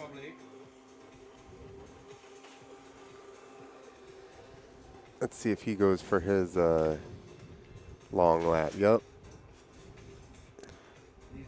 Zahorski having another technical difficulty. Don't know what's happening for him. He keeps saving it. Yeah. It's either his key is knocking out or it's just automatically turning off for him. Not too sure. I did see somebody, I'm assuming it's him, on the way out even just had an issue. So That's the unfortunate thing with electric. You know, they are impressive, but sometimes there's some more difficulties. These boards are heavier than Wind's picking up again. classic. So Yano is taking his second long lap. Lucas is still in that first place position. Looks like Michael Ular currently second, with Sebastian Lux behind him, and then Fabian is behind him as well. Not sure the actual standings other than Lucas in front. Been quite a few little issues out on track, so let's see what happens. In the finish, there is a huge gap. Oh, the finish line flag is out, so it does look like Lucas is currently first. Michael Ular second. That's Sebastian Lux in third. And then you have Fabian in fourth, with then Yano in fifth. But again, there's going to be some penalties. There are going to be some missed buoys. So we will see what the actual results are, hopefully soon. And we'll definitely let you guys know. Right at this moment. Yano crossing the finish line. This was the most calm category, the calmest category of all. And we will continue with our program. So here you go. Here's our official finishing positions. Lucas Zahorsky from the Czech Republic. Michael Ular from the Czech Republic also in second. Germany's Sebastian Lux in third. Another German, Fabian Kusch in fourth. And Belgians Jano Vankersplick in fifth. There we go. Still having an issue with his board over here, trying to get out. He's literally was knee deep and then somehow got it back on top of the water. Very impressive. Yeah, the good thing with the electric board, it does not need oxygen to run. So even if that board fully submarines, it will still work. So if you submerge, I guess your snorkel, It will last for about 3 seconds. just then the it air runs out of inside the. Yeah. So I practice it at home a lot, actually. I'll submerge the board, but not the snorkel, and try to go as slow as possible, just because you need to try to learn that balance. It's like trying to ride as slow as you can on a bicycle. Right. So Obviously, like him saving it basically and not that's actually ex- going that's into the experience. water. Yeah. Most 90% of the riders would not be able to do that. Yeah. That is just experience, knowing where to put your weight and trying to stay steady and not jumping off the board. So that's it. We only got one group of the electric challenge. Yep, it's a very, very small racing class. Only a short amount of people believe they're saving the world right now. Correct. The guys from Germany, they unfortunately cannot ride their gas boards, so that is why they personally are against the electric, but that's all they can ride back home. So Just because of sanctions or whatever in yes, Germany? Germany. Got it. You know, they're very green. So Well, good job, Germany, for making an electric class. there are a lot of electric board competitors as far as other brands. Most brands around the world that make surfboards, motorized surfboards, are electric. None of them are as good. You know, JetSurf is the more expensive board brand, but they are the Ferrari of boards. So you can go online and buy some other cheaper boards, but the fit and finish is uncomparable.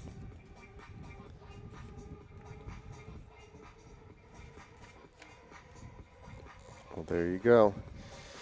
It's good somebody's figuring it out, I guess.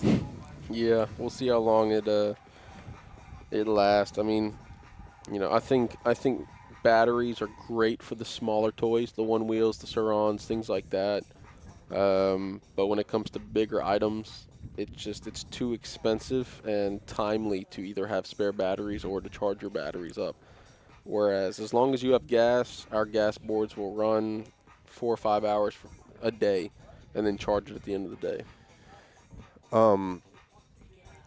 How they don't, obviously the batteries are so expensive, they're not having a second battery, so they can just like swap it in and out. Most people do have spare batteries, but I think here they just you know, you really don't need a spare battery because of the time that we have between sessions. Right.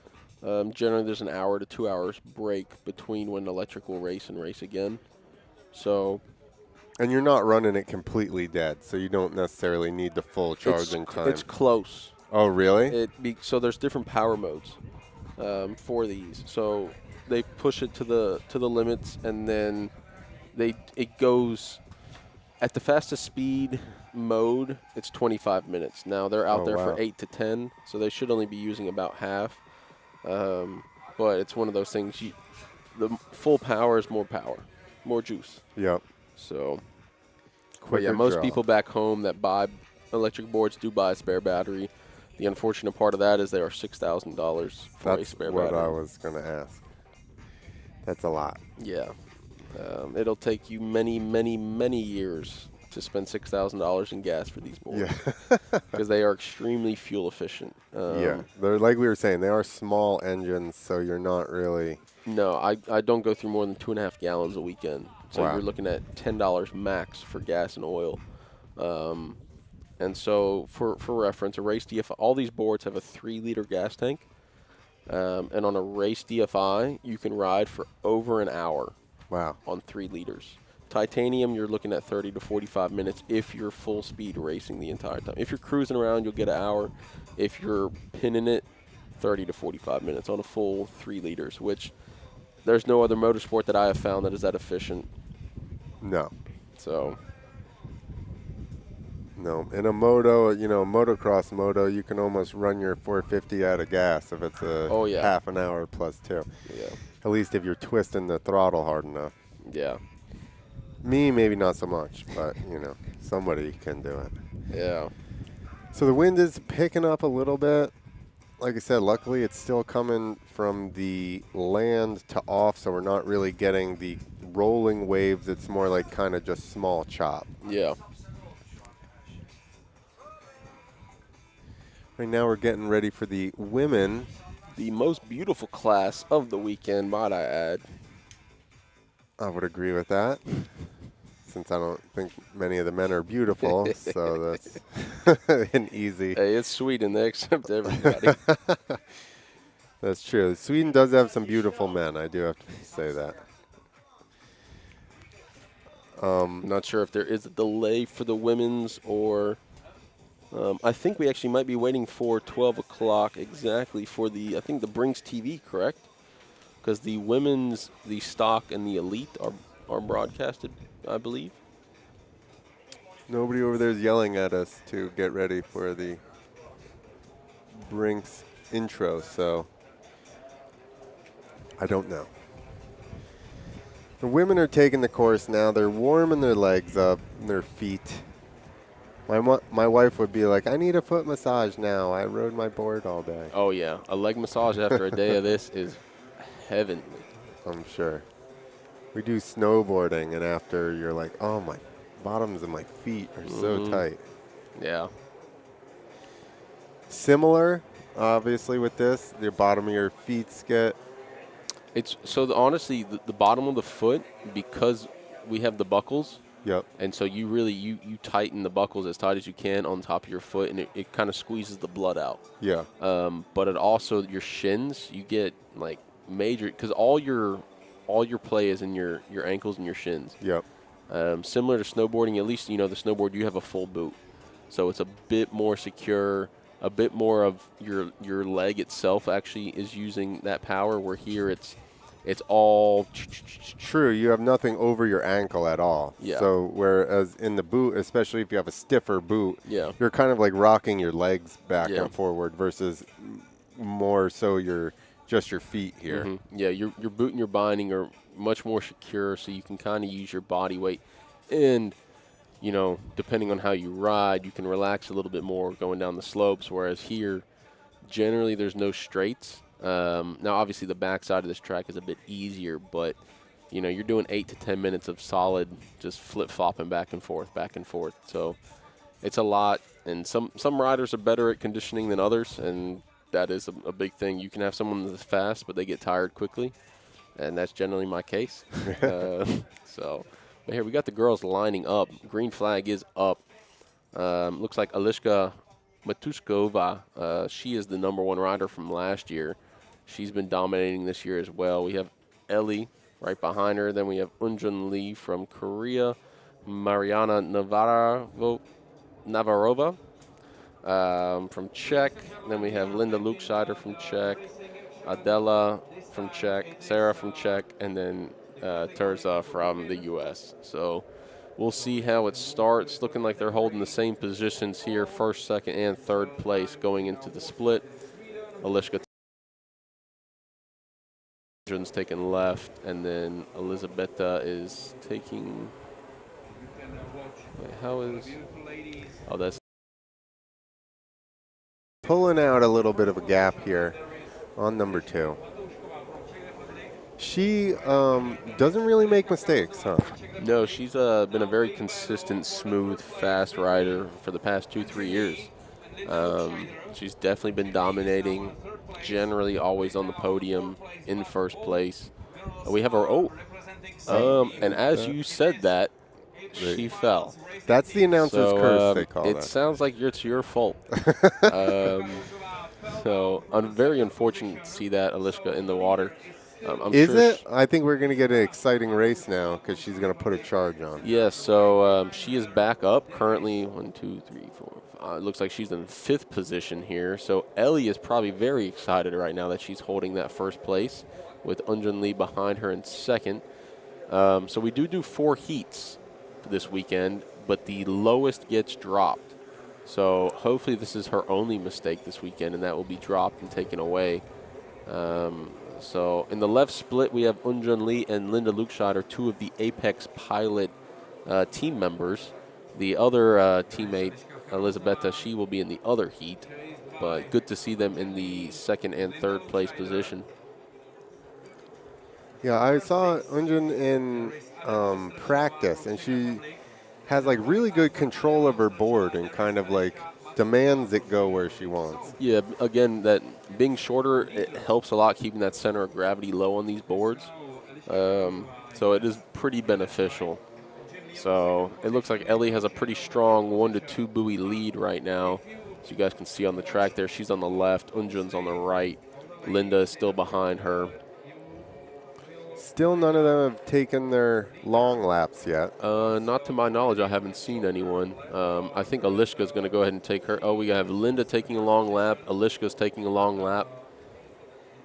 I'm not sure if she missed a buoy when she fell, but we will see. I think she'll be all right.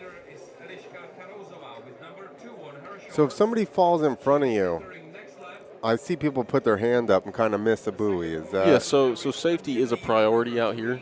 So when a rider falls in front of you or is in the water, you are able to skip a buoy if it's necessary. Now, a lot of riders take advantage of that too much. They really exploit it sometimes, but if the judges are paying attention, they can get penalized for that. The rule is stick your hand up, slow down, make a safe passing, and then speed back up. If you make an advantage on another rider by passing a rider in, so say if there's 3 riders, the second rider falls, and then the third rider is able to skip a buoy and pass the person that was in front, that is unfair and that will be penalized. It should be penalized if it's caught. Yeah. Of course, it's not a perfect world. Stuff happens. But yes, generally safety is priority. Slow down, make a safe pass, get back on the gas, and keep going. So I did get a glimpse of Alishka, and she does look like she's putting a charge on. This is the most aggressive I've seen her ride so far. Yes, we have quite a traffic jam back there. I know the video is currently on Ellie in the split as she's exiting, but 4 of the girls were right at the entrance of the long lap. It looks like 2 of them went for the long lap, 2 of them went to the split. So Ellie's going through to the finish line now. I think we have 2 laps left. On screen is Linda Lukeshire. There's Alishka on the bottom left, and then Linda's behind her. Yes, we have Terza from the U.S. in the water in the split. So the girls you see are taking that. They're putting the hand up, skipping a buoy. So video's back on Alishka. It's currently looking like she's in 5th place. I think that's pretty accurate judging by the fall, but we will wait and see what happens. We have a rider that just fell in the long lap. I'm not sure who that was. Oh, it sounds like it's Unjun Lee. Not good, not good. Ellie's going through the split, holding that 1st place.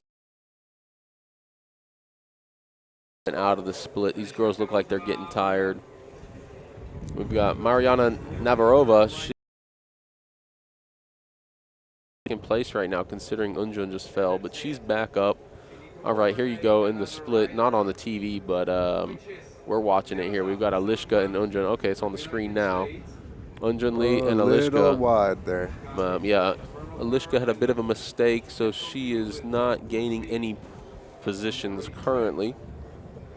Oh, another rider down in the split. What is happening? I don't even know who that was.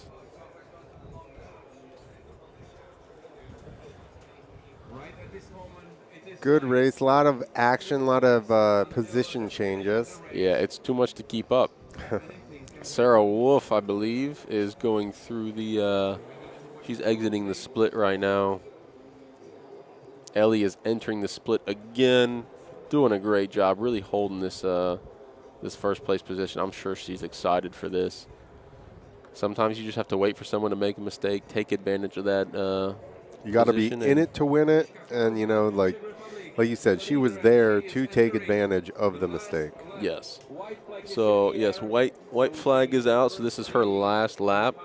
So we'll kind of see a bit more of what's truly happening out here as the riders come across that white flag. Here we go. Now we're picking up with, I think that's Unjun Lee, and coming out the split, we have Navarova and Linda Lukscheider. So I think they are in the 2nd and 3rd place, but not completely sure right now. Let's see what's happening. We got riders coming out the split, and another rider in the water in the split. Ellie has Ellie is taking her long lap, but she has plenty of room, so I think she's all right. But yes, she is in 1st place, holding out strong. Looks like Navarova is in 2nd place, unless she needs to take a long lap. This is going to be an interesting end. yeah, saving the long lap till the end. No, okay, I guess she's all good, and Linda as well. So yeah, we've got Ellie going through the right side of the split. Let's see if she can hold it. Navarova is on the left side of the split, trying to get Ellie, but not able to make it. Linda's 3rd place on the right side of the split. And here you go on the screen, Ellie going across 1st place. She's excited. She's tired.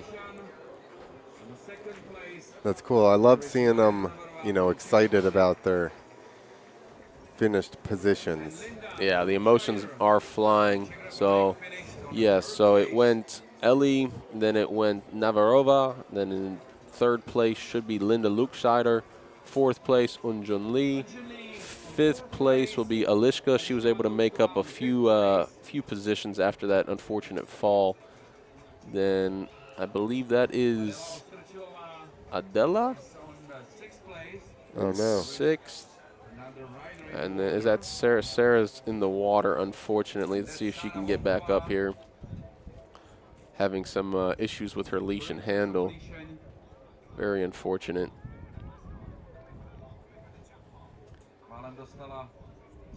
To get up, you get on the gas and then try to have it pull you out? Yeah, basically, you can either hop on the board beforehand, or what I generally do is I start the board, grab the back binding, pull myself onto the board, and just shoot straight, and then try to stand up as quick as possible.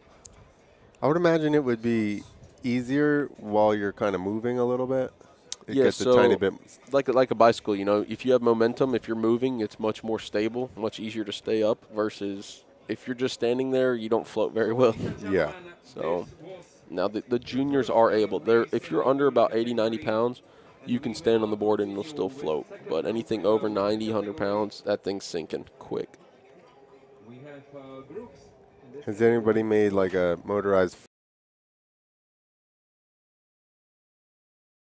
brands that make larger boards. They're much heavier. Um,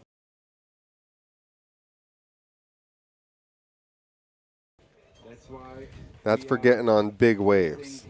yeah. That's because they were getting towed in to like big wave surfers, you know, by jet skis. But if you had a motor, you should be able to catch all kinds of stuff. Yeah, so there's pros and cons as with everything. It's Obviously, it's heavier. yeah, the weight and the profile of the board, the hull itself, it's not as flat as a normal surfboard is. Got it. There's actual little chines in the bottom. So it's one of those things. It's good at both, but not great at one when it comes to the surfing. But you can catch a big. There's a guy that rides these in Nazare over on those 100-foot waves. Oh, wow. Very impressive to watch. But generally, most people just use these in lakes, rivers. I do ride them in the ocean quite a bit, back in the States, down on the East Coast, but we don't have huge waves there, so Right. Couple feet. yeah, pretty trash beaches on the East Coast. Come on, the Jersey Shore is awesome. Look at all we provided everybody with. Oh, yeah. Entertainment for decades. Entertainment's about it. Dude, I traveled the U.S. while Jersey Shore was like at its peak. And everybody, anytime I'd say I was from New Jersey, was just like, Jersey. And I'm like, no, they're not even from New Jersey, dude. I'm like, they're from New York. Well, Please. I'll tell everybody, anything above Virginia is basically Jersey to me. I think the Mason-Dixon line is way too high. Yeah. It's like at the bottom of Pennsylvania or something. I'm like, this is already in the South? What are we talking about? Yeah. Well, someone here the other day was asking me if I was considered in the South or not. North Carolina, I'm like, it all depends on who you ask. Yeah, yeah, exactly. If you're further south, I guess not. So here we are in southwest Sweden. Check out the beach town of Bastad here. You can see it. There you go. The beach is filling up. Everybody's out there getting their sun. Hopefully had some a drink at one of those restaurants there. Maybe some gelato. Have you gotten some of the gelato? Daily. Dude, it's so good. The bakeries are the best, honestly. Lots of good food down here, lots of delicious bakeries. The hotel is amazing. Very fortunate to stay at a high-class resort like this. The pool, there's a rooftop pool, Infinity Edge, looks out to the water. It's Awesome. Gorgeous, with the bar right there. All right, we're coming over to your guys' hotel after Come this. on out, let's party. I'm gonna Airbnb over by itself, in the which I like as well. But Yeah. this does sound more entertaining. It's not too bad, I'm not going to lie. The breakfast at this hotel is phenomenal. The Eggs Benedict is some of the best I've ever had, so it keeps me fat and happy. That's most important. Exactly. So here we have the women's Heat 2, Group B coming out there. On the screen now, you have Aneta. She's been leading her heats. She is just like Alishka, very, very talented rider, one of the best. Her and Alishka are normally the ones battling it out. But luckily, we have two groups, so they're able to kind of dominate separately until the finals. So I'm sure she will hold that first place this round. Yeah, there was a couple races where I was like, oh man, I'm excited for the finals where the winners of both of their heats get to go head to head. Yes. The final is definitely where the magic happens. But as far as in the heats, the top 2 or 3 are separated until the end. So for Aneta, is she seeing Alishka crash in hers and not win? Does that give her a little bit of incentive? She's probably excited about that, but she also is smart enough to know that there's a throwaway. That and the same thing can happen to her. True. You never know what can. You can start first in a final and be dead last. I've seen it happen. I've started in the back and come on the podium. I've started on podium position, ended in the. It just anything can happen out here. Yes. Other riders could do phenomenally, or they could do very poorly, and you take advantage of that. So, looks like they're going to go ahead and line up here again. Aneta's in the first place, Natalie in the second place. Then we have Emma in third, Alaya fourth, Valentina fifth, Aranza sixth, Jennifer seventh, and then Elisabetta in eighth. All right, let's see if they got the formation down. Looks pretty good from this view. I've thought that before, and then they didn't get started, or I Well, thought yeah, it they're looked rolling around. bad, and then they did get started. So No. I don't know what they're looking for. So generally, the nose of your board should not be in front of the back of the other person's board. But sometimes there are technical difficulties in the judges' tent where they aren't ready, and so they will make them do another lap. And we've had that issue before in Fujairah. Actually, we did about 6, 7 rotations just because there was an issue where there was a buoy and they had to fix the buoy.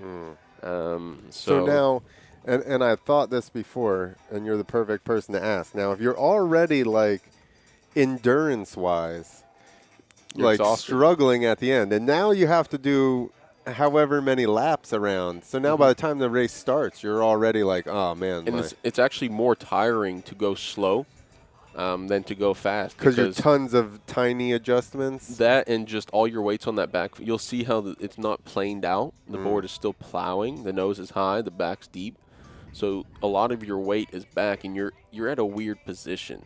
You're not comfortable. As you're like, if you're going full speed, you can kind of just stand naturally. And you're at least leaned forward, kind of up over your front So leg. let's see. It's looking all right from this angle. Flag's not up yet. Let's see. So another Come on, circle. ladies. So either they're having technical difficulties or they just were not happy with the lineup there.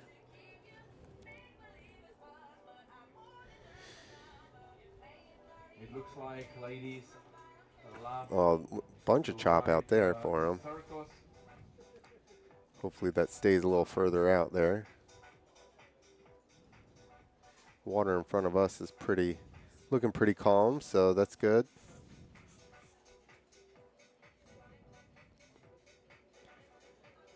Look at, we got Annetta trying to line people up. She's like, come on, get up closer. Yeah, it really irritates you when you're in front because you can't see what's happening behind. All you know is that something's wrong, and you're just getting irritated. You're like, look, I'm tired. A lot of racers, too, they like to play a risky game of gas. You know, half a tank will do, 40% of a tank will do. For weight or? Yeah, for weight. And so I tell a lot of people, I'm like, look, it's not worth it. Yeah, fill that thing up. That 1 pound, that 2 pounds maybe, fill it up. Because there are plenty of times where, you know, these 2-3 minutes will use up some gas that you were accounting for. Yep. And you're like, I'm heavier. I'm putting as much gas. The 2 pounds is not my issue. Yeah. It is and it isn't. You know, I have too much to where those 2 little pounds won't help. So, but also being heavier, you're going to burn a little more fuel as well. So yes, playing that game is going to get you in a bad pinch. Yeah, my motor is screaming. So it looks like the girls are coming back in. There's a red flag for some reason. Not sure why. But hopefully they can get that sorted out quickly and get back on track. Makes me think there may have been a technical issue with maybe the judges, and that's why they're. Yeah, I know yesterday we had quite a few issues with some internet signal, some technical issues on the qualification timings. So they do have kind of like a safeguard where they can do it by hand, but it's way more accurate for them to use the electronic system for all the laps. Gate. So you guys have transponders? We unfortunately don't. That is something I've been kind of, pushing for because coming from the motorcycle racing, everyone has a transponder and transponders don't lie. Right, exactly. So it's something I believe at the beginning of the year everyone should have to buy, a transponder or even, I've said it before, a smartwatch.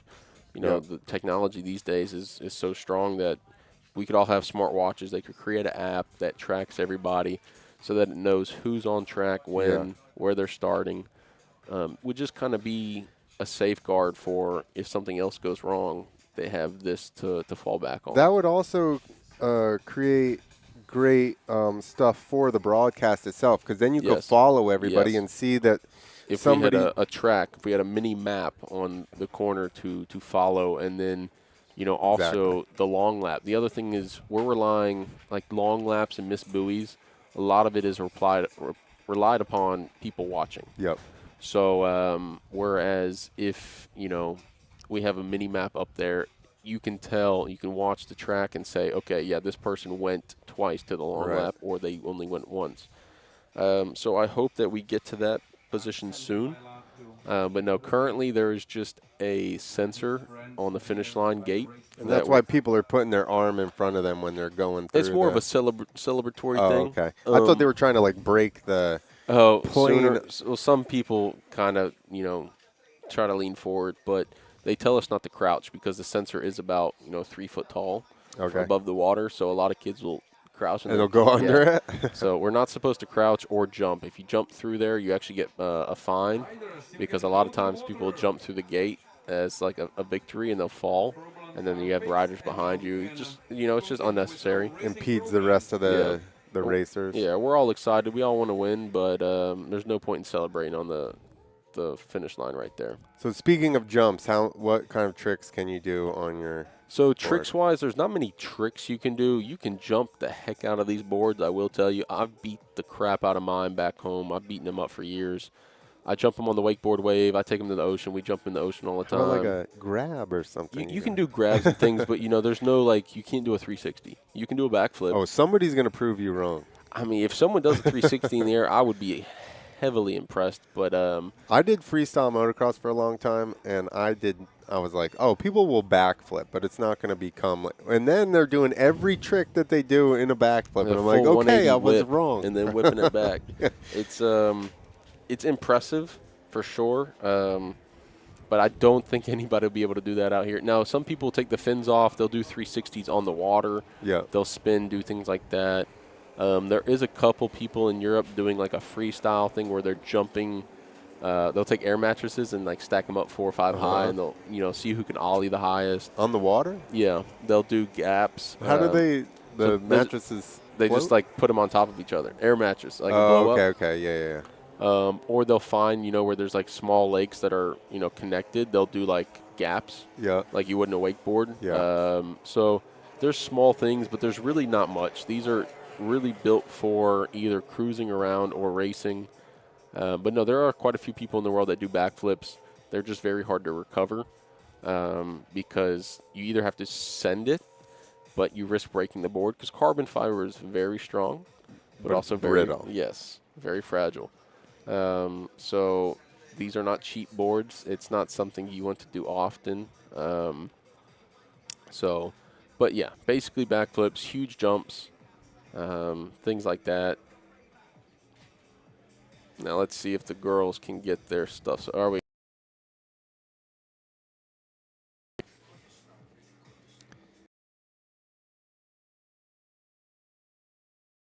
Flag is down. Girls are off.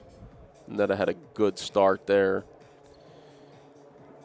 But Natalie's staying right on her. Yep. First 3, super close. All these girls are very light, similar sized. So let's see which split they take. Anetta's taking the left split. Natalie's going to follow her. Interesting. Looks like Emma's taking the right. We'll see if she can gain some ground on that open water.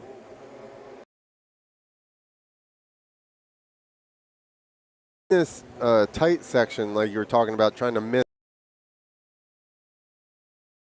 It's very hard to miss it, but you try your best, and that's the thing. You can't be too close to someone because you will fall. A lot of times riders, especially towards the end of the race, you're trying to pass somebody, and you will fall because of that. So sometimes take that second place instead of trying to fight for that first and losing. Unfortunately, there are a lot of times where we're lapping other riders, and we're supposed to have a blue flag to signal, but that doesn't always go as planned. And some riders will be like, "Oh, well, I didn't know you were behind me," or "I didn't know you were first," which to me is, not correct. It's bull.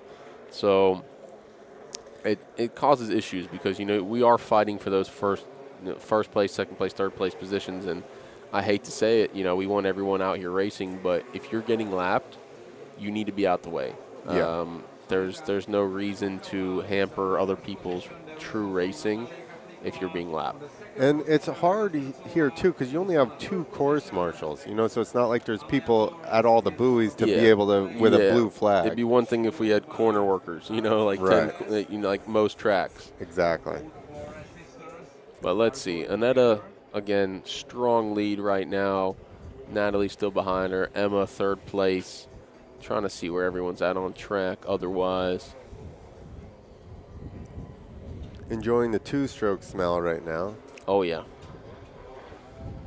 That's the funniest thing. I ride these at the lake all the time. People come up, oh, is that electric? I'm like, you don't hear this two-stroke screaming at you. It's interesting. But, yeah, we have Annetta coming through the split now. Natalie looks about 2 buoys behind her. Emma is following them. Annetta is on the left split. We have Jennifer from Germany in the right split. So Annetta is able to gain some traction, but it looks like Natalie is going to get stuck behind Jennifer. Let's see if that slows her down or if she's able to make a pass. Wind is picking up even more. Yeah, now we are getting a bit more chop. You can see it out there, and it's coming sideways, so that's almost worse than head-on. We're trying to cover our mics here. Hopefully you guys can hear us a little better. Here we go. We got number 2, Natalie Kirchilkova on our screen. She is trying to track the leader down. Yep, I think she's stuck behind Jennifer. Yep, so she's going to be getting a little angry right there. Not able to pass Jennifer until one either takes a long lap or makes a mistake.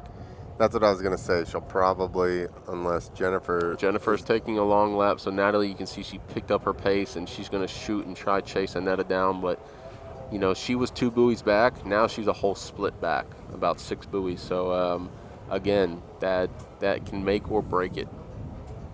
Yeah, that's a lot to make up, especially with a rider like Annetta, who also doesn't seem to make very many mistakes. No. The other thing, it's also a mental drain. You know, you're sitting there, you're not, you know, riding your normal ride. You're sitting behind somebody, you're getting irritated, you're getting frustrated, and then your mind gets off of what you really should be doing.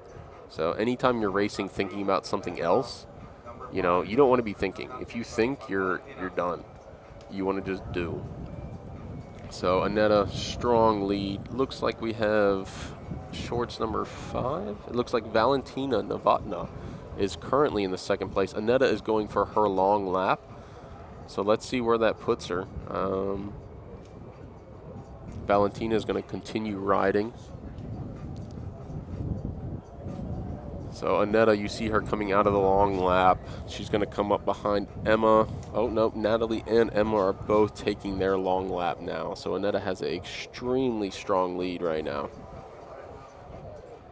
So the long lap is just a loop off of the original lap. Basically, it's just an extra section just to kind of break things up, add some strategy in there. The long lap differs from track to track. Some are longer, some are shorter. Some are more technical, some are just a straight shot and then a U-turn back. Just depends on kind of what we have to work with.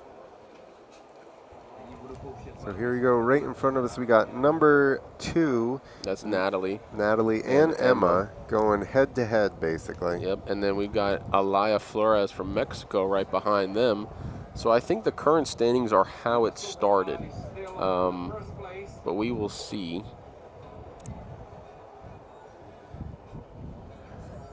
And has Annetta taken any of her long laps? I know she took one. I think she may be taking her second one now. Yep, she's going to go ahead and take her second one now. She's on the screen. You can see her raising her hand to signal. So you have to signal that you're doing the long lap? It is strongly encouraged. Now, you don't really, I don't think there's a penalty if you don't, but it's just a safety thing. You know, let the riders behind you know that, hey, I'm taking that lap. All right, so you have Annetta coming up behind Natalie, but Natalie has to take her long lap. Same with Emma. So then Alaya as well. You'll see her at the back of the camera there taking the long lap. So Annetta is just breezing through this here. Split. White flag is out. So there's a lot of commotion back there in the long lap exit. You see here. Everybody's coming together. Yeah, and Natalie's still holding that second place. You have Jennifer. Emma's behind Jennifer trying to make a pass. Let's see if they hold it for the split. Jennifer's taking the right split. We've got Emma and Elisabetta going left. So currently in the split we have Natalie, then Emma. Elizabeth just made a fall. Alaya was able to make a little bit of ground there with Elizabeth in the water. Then Aranza as well. So there's a lot of traffic right there. And Anetta's just on the other side of the track, smoothing through.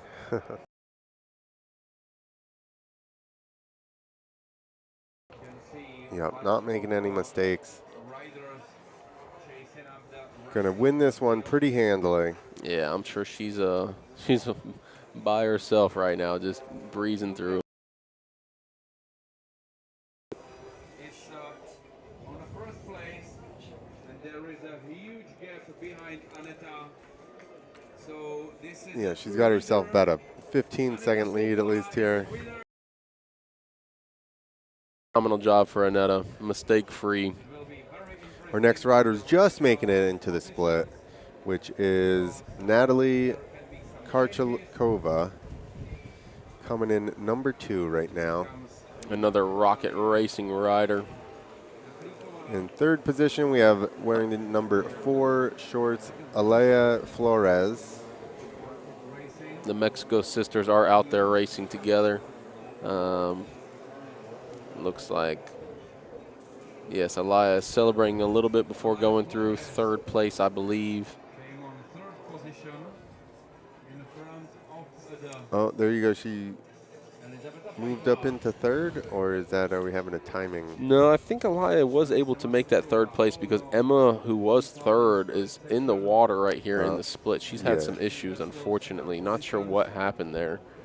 I'm assuming she probably missed a buoy and had to take another long lap. So currently looking like Aneta first place, Natalie second place, Alaya third, and then not sure fourth after that. There's gonna be some penalties. There's gonna be some time adjustments. So you can see on the screen now the provisional standings, but I do believe that will change. Maybe 1 or 2, but it does actually look somewhat correct. So we'll see how it goes. Yep, another good heat. A lot of action in that one. A lot of just got out, and that was the end of that. But everything behind her, she missed a Drama-free ride.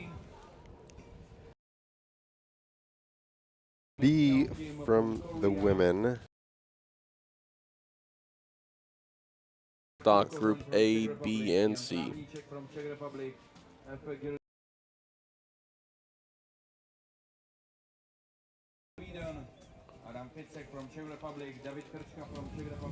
Going through my papers for the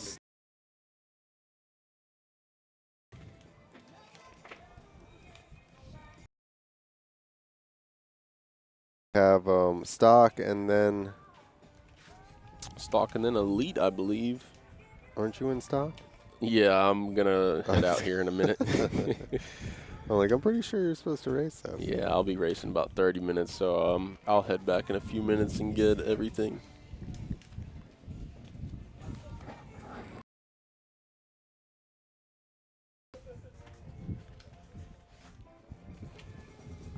Here we go. Got our picture of everybody enjoying the coast of Sweden here, enjoying some MotoSurf World Championships. Yeah, I'm gonna hop out here real All quick. right. It was good talking Yeah, with you. you too. I'll be back later after my race. Martin Jenchelik will be back to join you in a few minutes. So everybody, hope you guys enjoy the show and for taking the time to come down here and answer my questions. yes, sir. Hey, happy to help. Thank you for being here. No problem. All right. First, very shortly. So that'll be good. We got a lot of insight. It's what we need, insight. So yeah, everybody.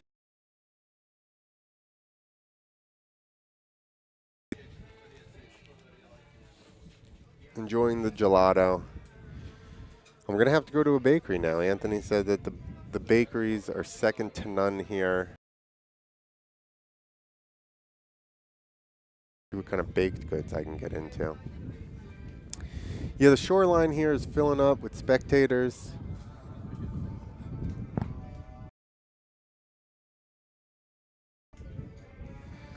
Shore is filling up with spectators. Everybody enjoying the nice weather, the summer.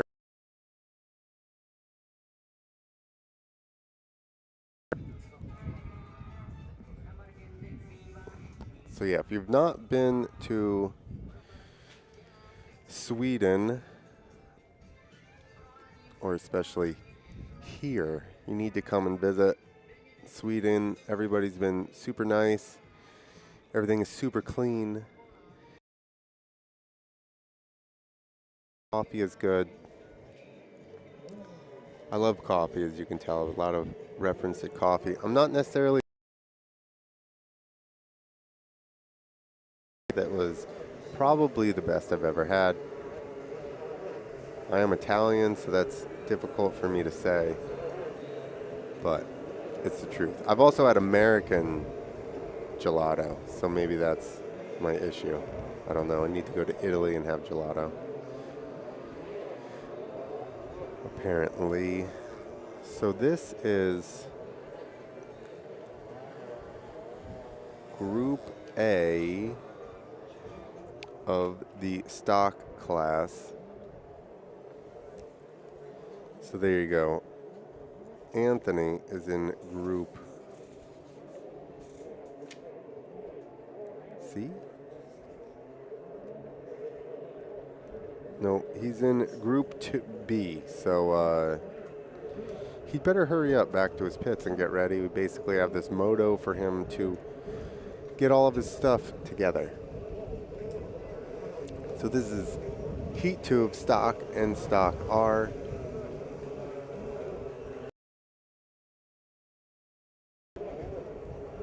Everybody's out here getting their practice warm up. It's like half and half. And calves, or do you want to warm them up?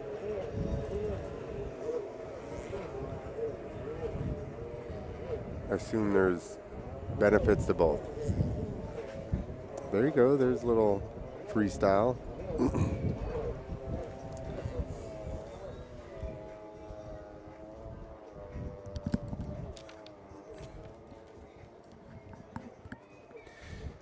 I'm going to have to disagree with Anthony. I think people are going to start doing freestyle on these boards. And I know nothing, but what I've learned is that once you say people can't do something, somebody figures it out. It's typically what happens.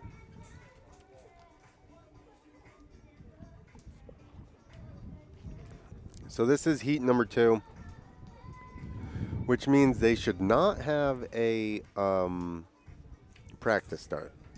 They should just be going for the real start right off the bat.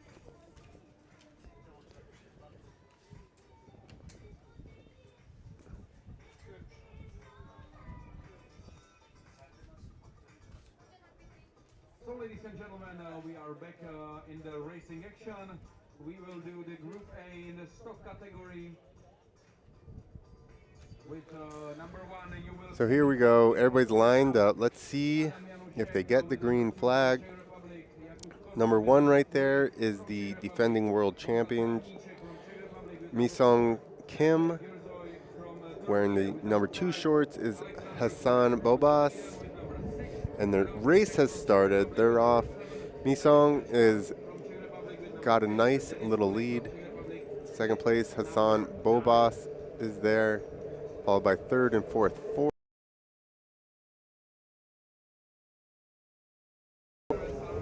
So watch Mi-Sung, very smooth, very in control. Look at him, like there's second, third right next to each other. Actually, third, Timothée Zubor takes over Hassan Bobas for the. If he can keep an eye on Mi-Sung Kim. hard task for anybody. Look how close he gets his board to the buoys. No wasted real estate, making the track as short as possible. There you go. You see how he gets his board right to the base of the buoy and actually knocks the buoy over with his body. Mi-sung Kim is from South Korea. We have a couple of South Koreans here as he passes for lap number 1. Now remember, they got to take during this race. Oh, I'm joined by Martin. I did not see you back there. How you doing? I'm doing well. Changes, lots going on. Beautiful view on the race course. I see Mi-sung Kim again. Again, running a flawless race, about to go out into the long lap. Well, he has to, because he made a mistake in the heat number 1. I think that he faced a crash and he was not able to finish on the top. I think it was something what he did not expect, so he will need to deliver now, because he has 3 more heats where he needs to score the points in order to be with the other. He went well, Down Kim went well, so Mi-sung Kim has to deliver now. Yeah, so I think the uncharacteristic mistake, I'm sure he will be able to right that wrong and still go into the final with full amount of points. Yeah, we can see Mi-sung Kim also passing through the split. He's very precise. His technique is super good, and he's really taking care of this section, not to repeat the same kind of mistakes he made in the heat number 1. That's Then right. we have Jakub Kozon in the 2nd place and Jan Travnicek in 3rd. Adam Janaszek is there in the mix as well, so let's see where he can position himself, and he goes up to the 3rd place. Here we go, we got a little battle. No more battle, somebody's ducking off into their long lap there. Oh, I think that was somebody Mi-sung Kim was actually coming up on. But here, Mi-sung going through the split, making it look easy. He's pretty smooth in this heat. I think that he's now fully concentrated for avoiding any kind of mistakes in that heat, and he knows very well what to do. That he needs to stay concentrated. He has enough speed, because his pace is really unbeatable, and he will definitely deliver in this heat. Yeah, the uncharacteristic mistake in heat 1, I obviously first for Mi-sung Kim. We do have somebody down right in front of us in the split. And they're down again. That is number Vic. He was not very happy. Fell down, got back up, fell down again. So he definitely lost a lot of ground there. He's one of the contenders, actually. He's always very close to the podium. He's always in the podium mix, so he will not be happy for that. But yeah, let's see. It's still not lost. He still has a couple of the chances winning the iron. But it will be very difficult, to stick to Mi-sung Kim, because he's riding in a great pace and avoiding, any kind of situations, and opening the gap to be very comfortably on the in the lead. And the white flag is being waved, so we are in the very last stage. Close to dominate in this heat. Zubor is right behind them. Same lap or what?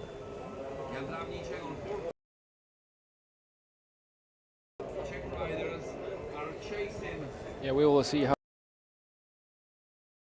the standings, but I believe that Mi-sung Kim is very comfortably in the lead, followed by Jakub Kozon in 2nd and Adam Janaszek in 3rd. Adam Janaszek is doing very well so far this weekend, so he riding very strong laps in this Swedish GP, so I believe that he will be in there. But let's take a look on Min Sung Kim, the leader of the heat, and he is passing through the last lap and the last split, which is the most difficult part of the course, and he is safely through. So is Jakub Kozon, and so is Jan Travnicek, and the checkered flag is out, and here is the winner, Min Sung Kim from South Korea, followed by Czech Republic, Jakub Kozon, and let's wait for, this is Jan Travnicek in third. So Adam Janošek, he lost the third place in there, and he will cross the finish line anytime soon. This is Adam Janošek wearing shorts number 2, and he will just cross the finish line and the checker flag in the 4th place. Great moto for Min Sung Kim, making up for his issue in Moto 1. There we go, we're watching Dennis Deliski doing his final bit of lap, and finally Lorenzo Tanda from Italy crossing the finish line. Here is Vladimir Endel also coming through the split.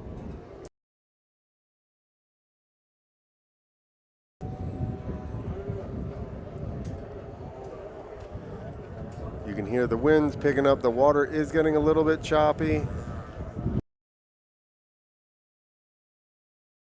Rolling waves like it was yesterday, just about a little more like small chop. These are exactly the conditions what we were expecting in the afternoon, and here is the result sheet of that heat, seeing the Min Sung Kim in the first place, Jakub Kozon in second, and Jan Travnicek. This is the top 3 of this. David Krčka will be the fastest rookie of that session, followed by Denis Kulich and Adam Ficek. So these are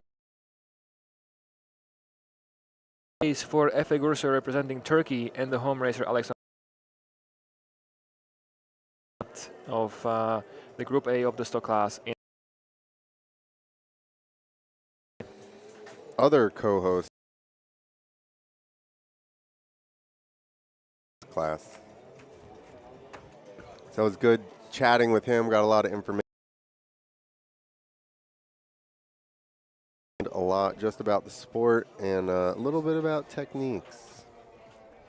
So here we are, the spectators on the shore. Somebody brought their umbrella out here. They're chilling in the shade, watching some MotoSurf World Championships. Yeah, the pier is getting because the glorious sunshine here in Båstad. Great to be out here enjoying restaurants, cafeterias, all different kind of food. You can find Swedish food, you can find all types of the cuisines you may like. So sushi, a bit of the Mexican taste. It says real tacos. I'm gonna have to get one to test it out. Oh, very nice, very nice. Also gelato.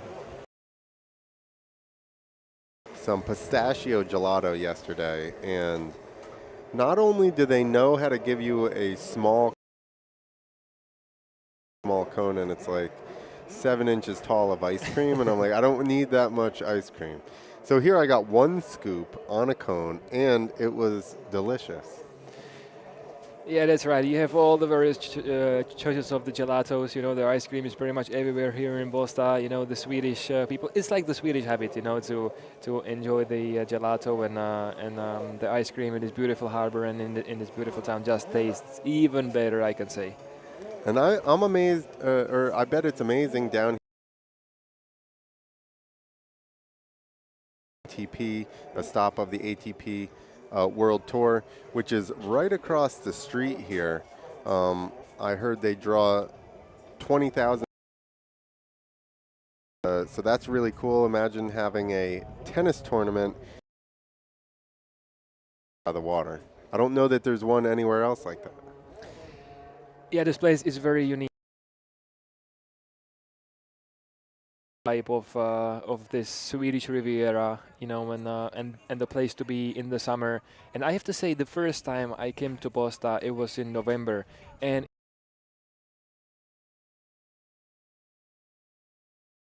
the city was the same beautiful as it is in the summer. So it seems like it is the whole year destination to be. Awesome. Yeah, everybody was figuring we'd be under snow here in November. Yeah, I was kind of expecting a bit more snow here, but it was even warmer than during the race we had last year in August. So, Oh, wow. Which was very surprising for me. So everybody's lined up. Let's see if the formation looks pretty good. So we have Damian Cutlass leading the way, and was from Kuwait, who won the heat number on getting that success repeated in the heat number 2. So let's see how this goes. But Damian Cutlass, he takes the left side of the split, where he is followed by Fares Ramadan, another Kuwaiti who represents the stock class. Behind Fares Ramadan, we see Alexander Lanner from Sweden, so the home racer is in the mix in there. Alexander, he faced the crash in the last heat, so he will definitely be looking for the mistake-free ride. And let's see how he can conclude this this session in front of the home crowd.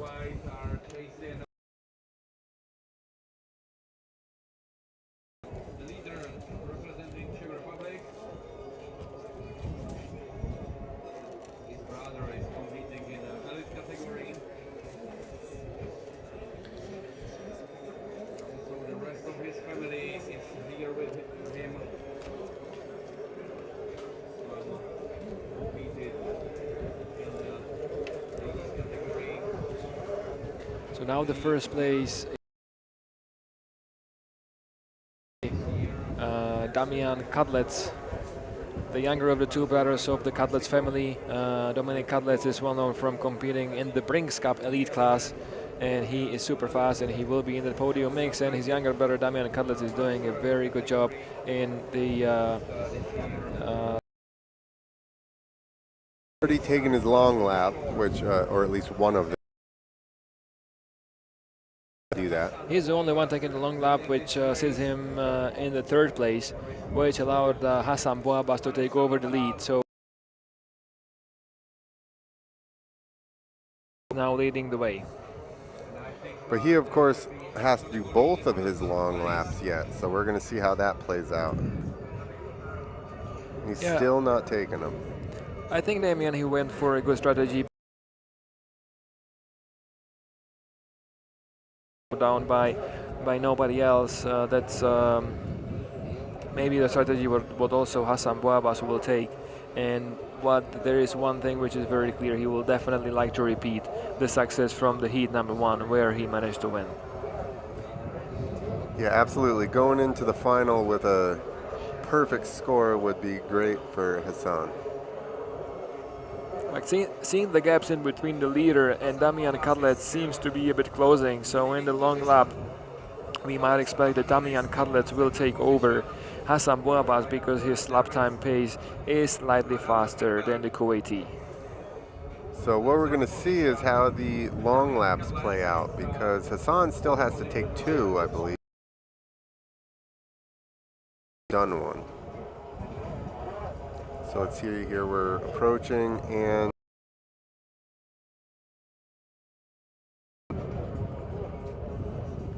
so Hassan is going to take the long lap, and let's see where Damian Kane. I think he followed right behind him. And Damian is safely through from the long lap exit, and he takes over the 1st place. He's just in front. He's just at the very end of the left side of the split. So the number 1 on the shorts and number 1 in the current standings, Damian Cutlass from the Czech Republic, is leading the heat.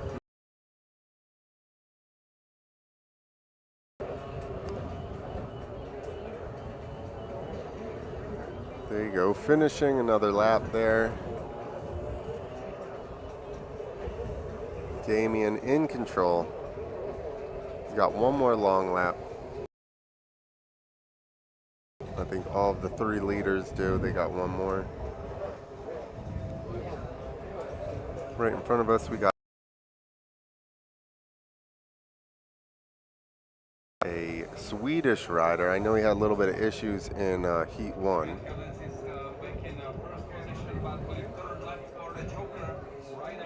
Oh, he went for the Joker, but he made a mistake. It seems like there was a situation for Damian, so taking over the lead.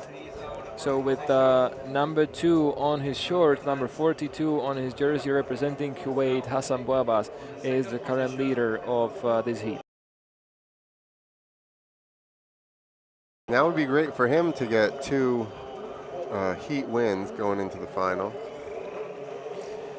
I'm pretty sure that he will be doing his absolute best to make this happen and to deliver another 18-point scoring, but it will not be easy because Damian Kadlec is very strong and he is very stable in his performances. So let's see where these 2 guys can handle the rest of the session. We have another Kuwaiti competing in this session. That's Fares Ramadan competing in the Stock R class. Fares is sitting in the 3rd place in the overall standings, and he is currently the fastest rookie. And Denis Dusilek from Czech Republic is the 2nd fastest rookie currently in this session.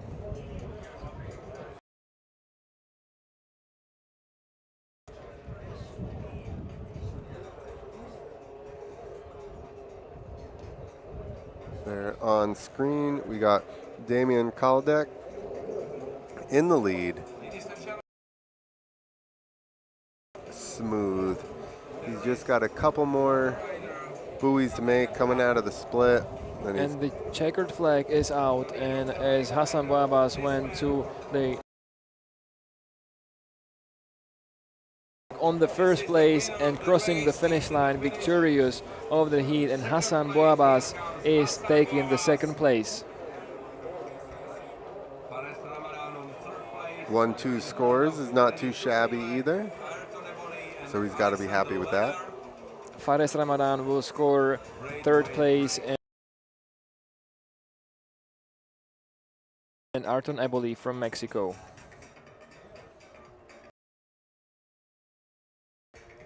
We spoke about the Mexican taste of the cuisine, so we by Arton Eboli, number 17, race representing the Apex pilots. But we have Damian Kadlec on the top of the sheets, taking the victory and looking very sharp and looking very fast, and he will be the one fighting for that victory this weekend in the stock class. So Damian Kadlec victorious with Hassan Bouabbas in 2nd, Fares Ramadan in 3rd, Denis Dusilek in 4th, Arton Eboli in 5th, Alexander Lanner, the home racer from Sweden, in 6th, and Adam Hedberg from Sweden concludes the session in 7th. The fastest rookies, guys, we have Fares Ramadan being the fastest Stock R racer in front of Denis Dusilek, who is the 2nd rookie in the sheets. All right, so next we're going to see our other co-announcer, Anthony Squire, go head-to-head with Down Kim, Timojay Zubor, and Mirslav Kops. So this will be very interesting to see Down Kim fighting against Anthony Squire. Never rule out Timotej Zubor from Slovakia. He's also a very fast guy. Miroslav Kopš will be there in the mix as well. Number 5 will be Hannes of the Swedish national team. Vladimir Andiel will be wearing shorts number 6. Mike Michaelis from Cyprus. Bacharasak Janton from Thailand will be wearing shorts number 8. And Lorenzo Tanda from Italy will wear shorts number 9. So we can see the racers lining up alongside the shore and alongside the pier here in the harbor of Bosta. And the leader will be down champion of the stock class can't. He races the Masters. He races the stock class, and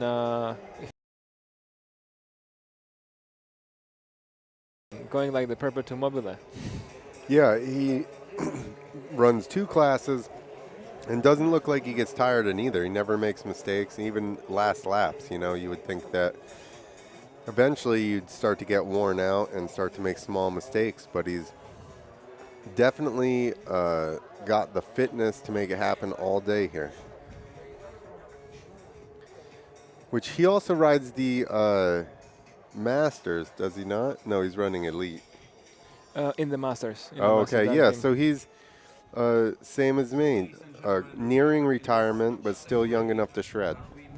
Yeah, he was very close to the age limit, but he went 40 at the end of the last year, so he is allowed to compete in the Oh, he Masters. just squeaked into He just he just made it in, and it was super tight on the age, but he was so happy that he was able to join this class, and there he goes, there he is, wearing the shorts number 1, being the leader of this group, followed by Anthony Squire from United States of America and Timotej Zubor with shorts number 3 representing Slovakia. This should be a good heat. As the flag goes down, we will be racing. So let's see about the marshals, but the green flag. Squire is second, Timotej Zubor is third. There seems Miroslav Kopš to be taking the advantage of the outside line, but Down Kim is still controlling the pace. Squire goes right, and Timotej Zubor is sitting in third. Down Kim and Anthony Squire head to head, it looks like. Let's see how close they are when they come out of the split here. There was Anthony Squire taking the right side of the split, and it seemed like Timotej Zubor was faster at some point, but Anthony Squire managed to defeat the Slovakian attack, and Down Kim keeps the first place. So South Korea in the lead, United States of America in second place, and Slovakia by Timotej Zubor in third. Down Kim, once again, just being flawless. Nice fluid turns, staying close to the buoys. No wasted track there. Anthony still in second. Lead on him. Opposite side of the split. Split just to stay out of that white water behind the other riders. Oh, Anthony is wide there in Timotej Zubor, but he will not be close. Still have Down Kim in the lead. Seems to me like Down Kim is opening a little bit of the gap over the American and the Slovakian, and it seems like the battle for the points will be happening in the second and third position between Anthony Squire and Timotej Zubor. Yeah, you can't make a mistake and expect to stay with. Down Kim is a mistake-free race. Seems pretty clear on in his run, so it will not be that easy. The long lap is now taken by Anthony Squire and Timotej Zubor as well, so they are going into the long lap obligation at the same time. Anthony his long lap. Yeah, I think it might be after that moment he had in the right side of the split, because he was a little bit wide open and he lost a little bit of the balance, so I think that he really had to adjust the straps. He was just doing it again in that binding strap. Let's see what it is. Let's hope it's not a technical issue which will prevent Anthony from fighting. Feel comfortable on the right side anymore, and he will be looking for the best pace in the left. I'm sure he was taking the right side, like I said, just to stay out of the white water from Down Kim. Down Kim is out on the long lap right now. So we may see a leader change at least while he's out there. So there will be, and Anthony Squire is chasing him down, and now we will see Anthony Squire and Timotej Zubor. It seems like the gap were a bit constant there. They're on him as well because he lost the front a little bit, but they are still, you know, fighting with the split of the split, and it seems like they started to more second, Timotej Zubor third. Yeah, people are definitely liking the left side of the split much more. I can tell you all week that I've been here, they definitely favor the left side. And Anthony was saying your stance is regular or goofy, and that front side. This is exactly what MotoSurf is quite special about, because you have the two choices and you have the two riding positions, so so you can take the split where you feel more comfortable in, and long laps, while down Kim stays on the regular course. But it seems like Anthony Squire will get behind one of the stock R class racers, but they are taking the long lap as well, so it will be Yeah, it's lucky for him, huh? So they turned off right in front of him so he doesn't even have to worry about it, versus having to, you know, follow a lapper through basically the tightest part of the course. from Anthony, he was lucky at the same time that he still has an open water in front of him. And let's see and let's wait for his lap time and what he can do about the comfortable lead of the down Kim. Let's take a look on rookie in the session, followed by Mike Michalidis from Cyprus, and Lorenzo Tanda from Italy currently sits in third place in the standings of the Stock R. The talented racers that will make the step in. So Wacharas Jantor from Thailand, Mike Michalidis from Cyprus, and Lorenzo Tanda from our Merlin Plus class in this heat. I really like that the class, because it helps them progress much faster, I'm sure. It definitely does, and there's a checker flag is out, and down Kim defeats all the rest of the heat.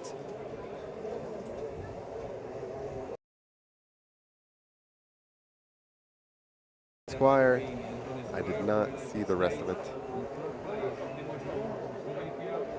And Timotej in third place.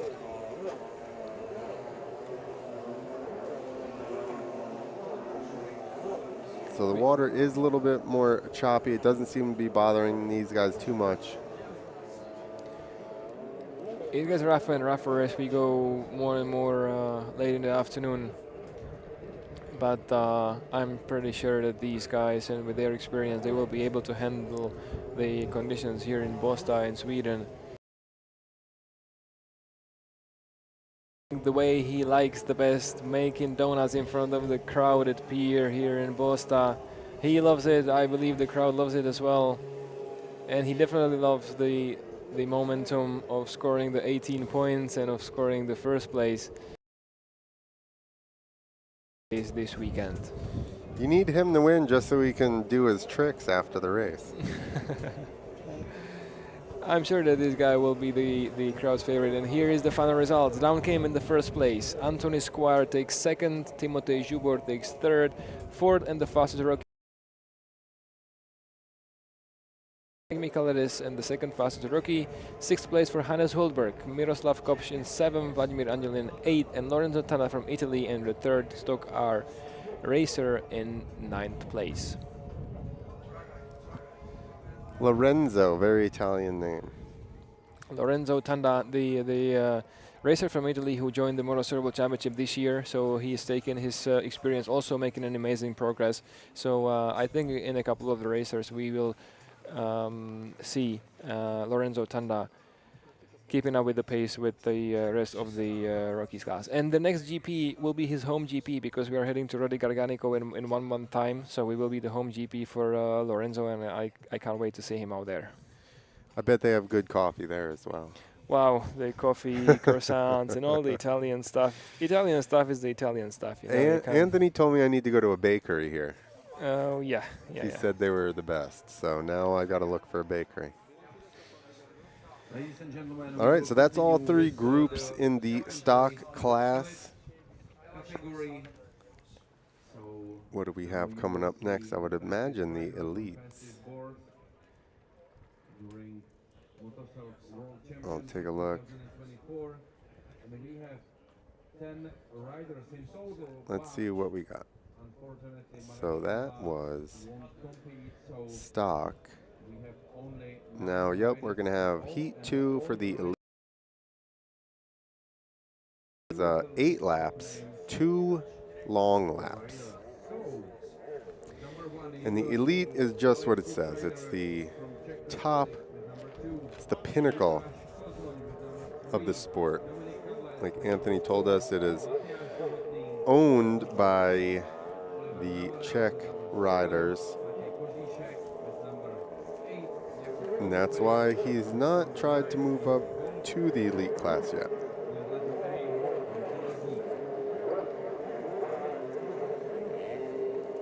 I have lots of papers. I'm arranging papers right now. Here you go. You see the elite guys coming out.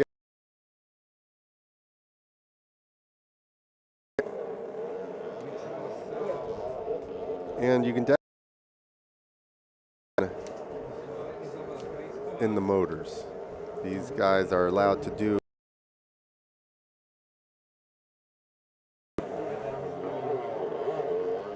MotoSurf boards. So they're definitely running with a bunch more horsepower.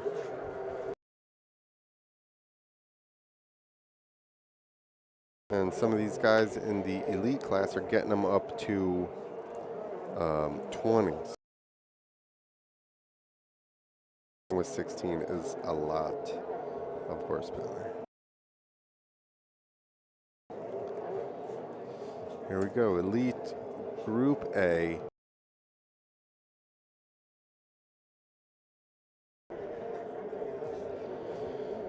Wearing the number 1 shorts, we're going to have Alex Luke Schneider. Second, wearing the number 2 shorts, we're going to have Lucas Kazan.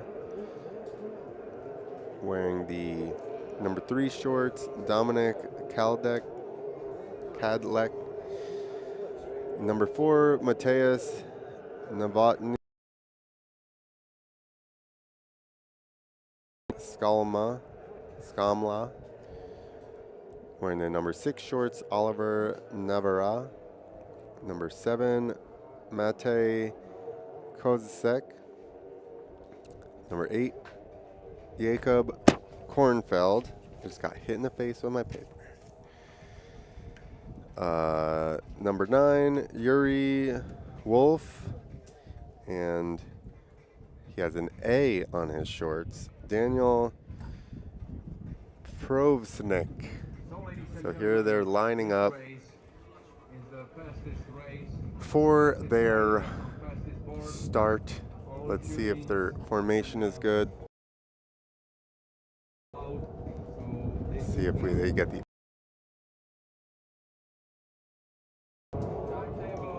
And it looks like they got the green flag, so here we go. Look how much. Just got a little bit of a. He got caught up in the water and lost a bunch of time. So Alex Lukeshire to get himself a gap so he doesn't have to worry about anybody.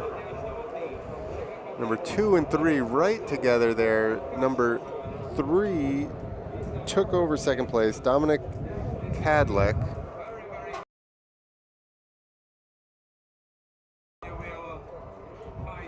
These things are way faster.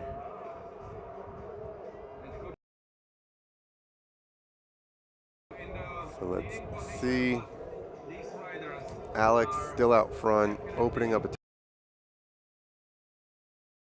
3 are basically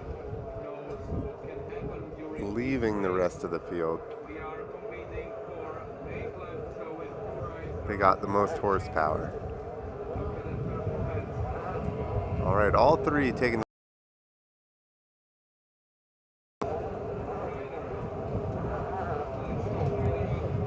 Alex Lukscheider extending his lead. Another guy just calm, collected, laying his laps down. In second, the Rocket Racing rider, Mateusz Novotny.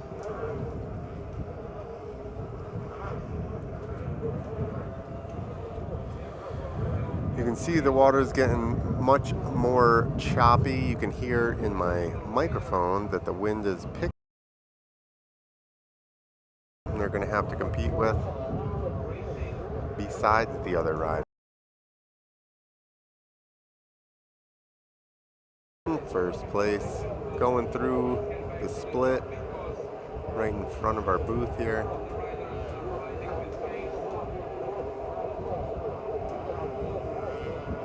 Now remember, everybody's got to take 2 long laps.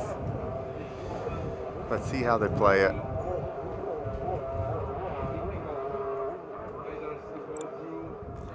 There you go, somebody went for the long lap.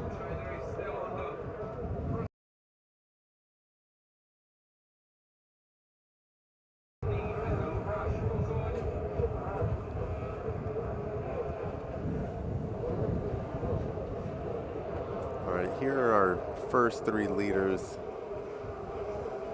Everybody together. Let's see if any of them take the note. They're doing the regular laps, all 3 of them. Nope.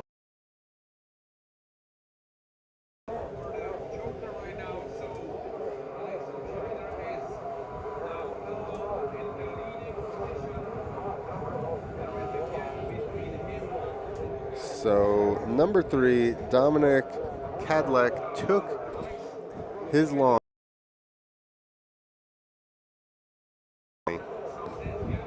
Alex and Lucas have not taken their long lap yet.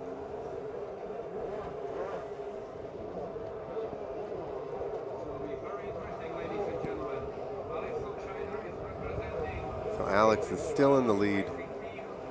Looking good. Right now on screen we have number 2, Lucas Kazan.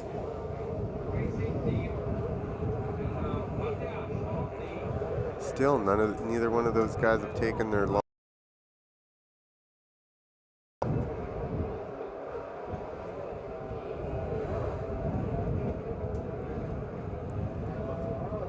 No. 2 and 3 did go for their long lap now. Now Alex Lukscheider is pulling out to do his long lap as well.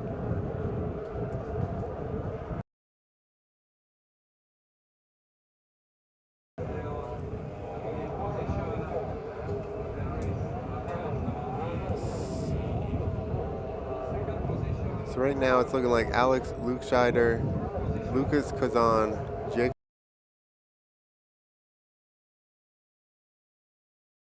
are your first 4. On screen, Alex Lukscheider.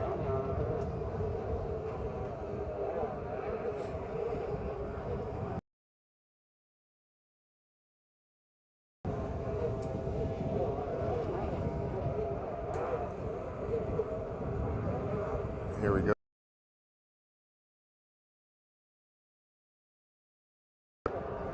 Nope. Booth, followed by number 4, Mateusz Novotny. Second. So he moved his way up from 4th to 2nd, and really has Alex.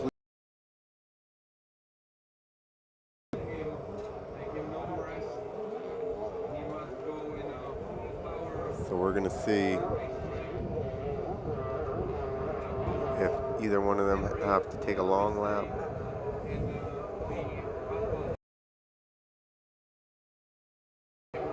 Here we go, they're entering that section. Let's see if anybody goes for a long lap from the 2 leaders. Nope. Oh, there you go, number 4, Mateusz Novotny is taking his long lap.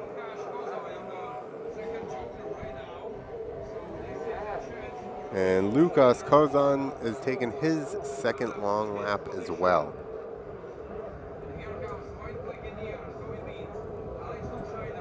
So we're going to see how this plays out with Luke Scheider and Mateusz. See if he can. In the split here. So Luke Scheider has to take his second long lap. So we're going to see.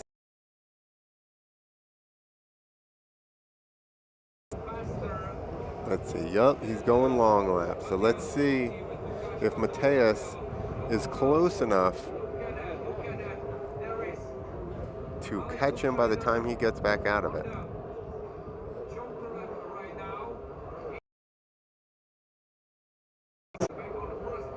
He's still in first.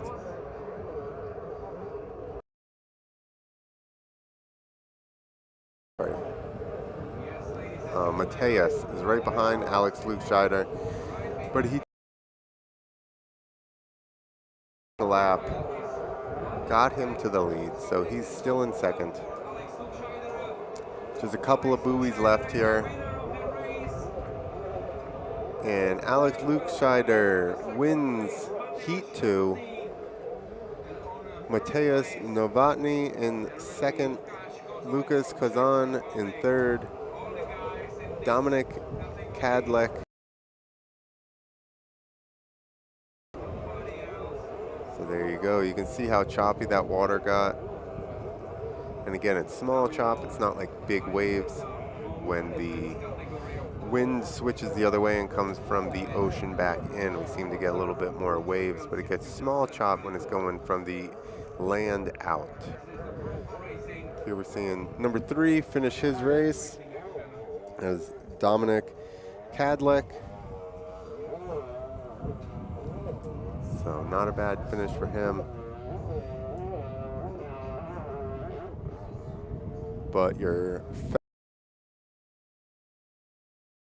Group A in the elite class, Alex Luke Scheider keeps the win. So here you go, Luke Scheider, Mateusz Novotny, Lukas Kozan, Matej Kozisek, Daniel Provaznik, Oliver Navarra, Dominic Kadlec. Also, our scoring was a little bit different. Jacob Kornfeld in 8th. So that is the end of our.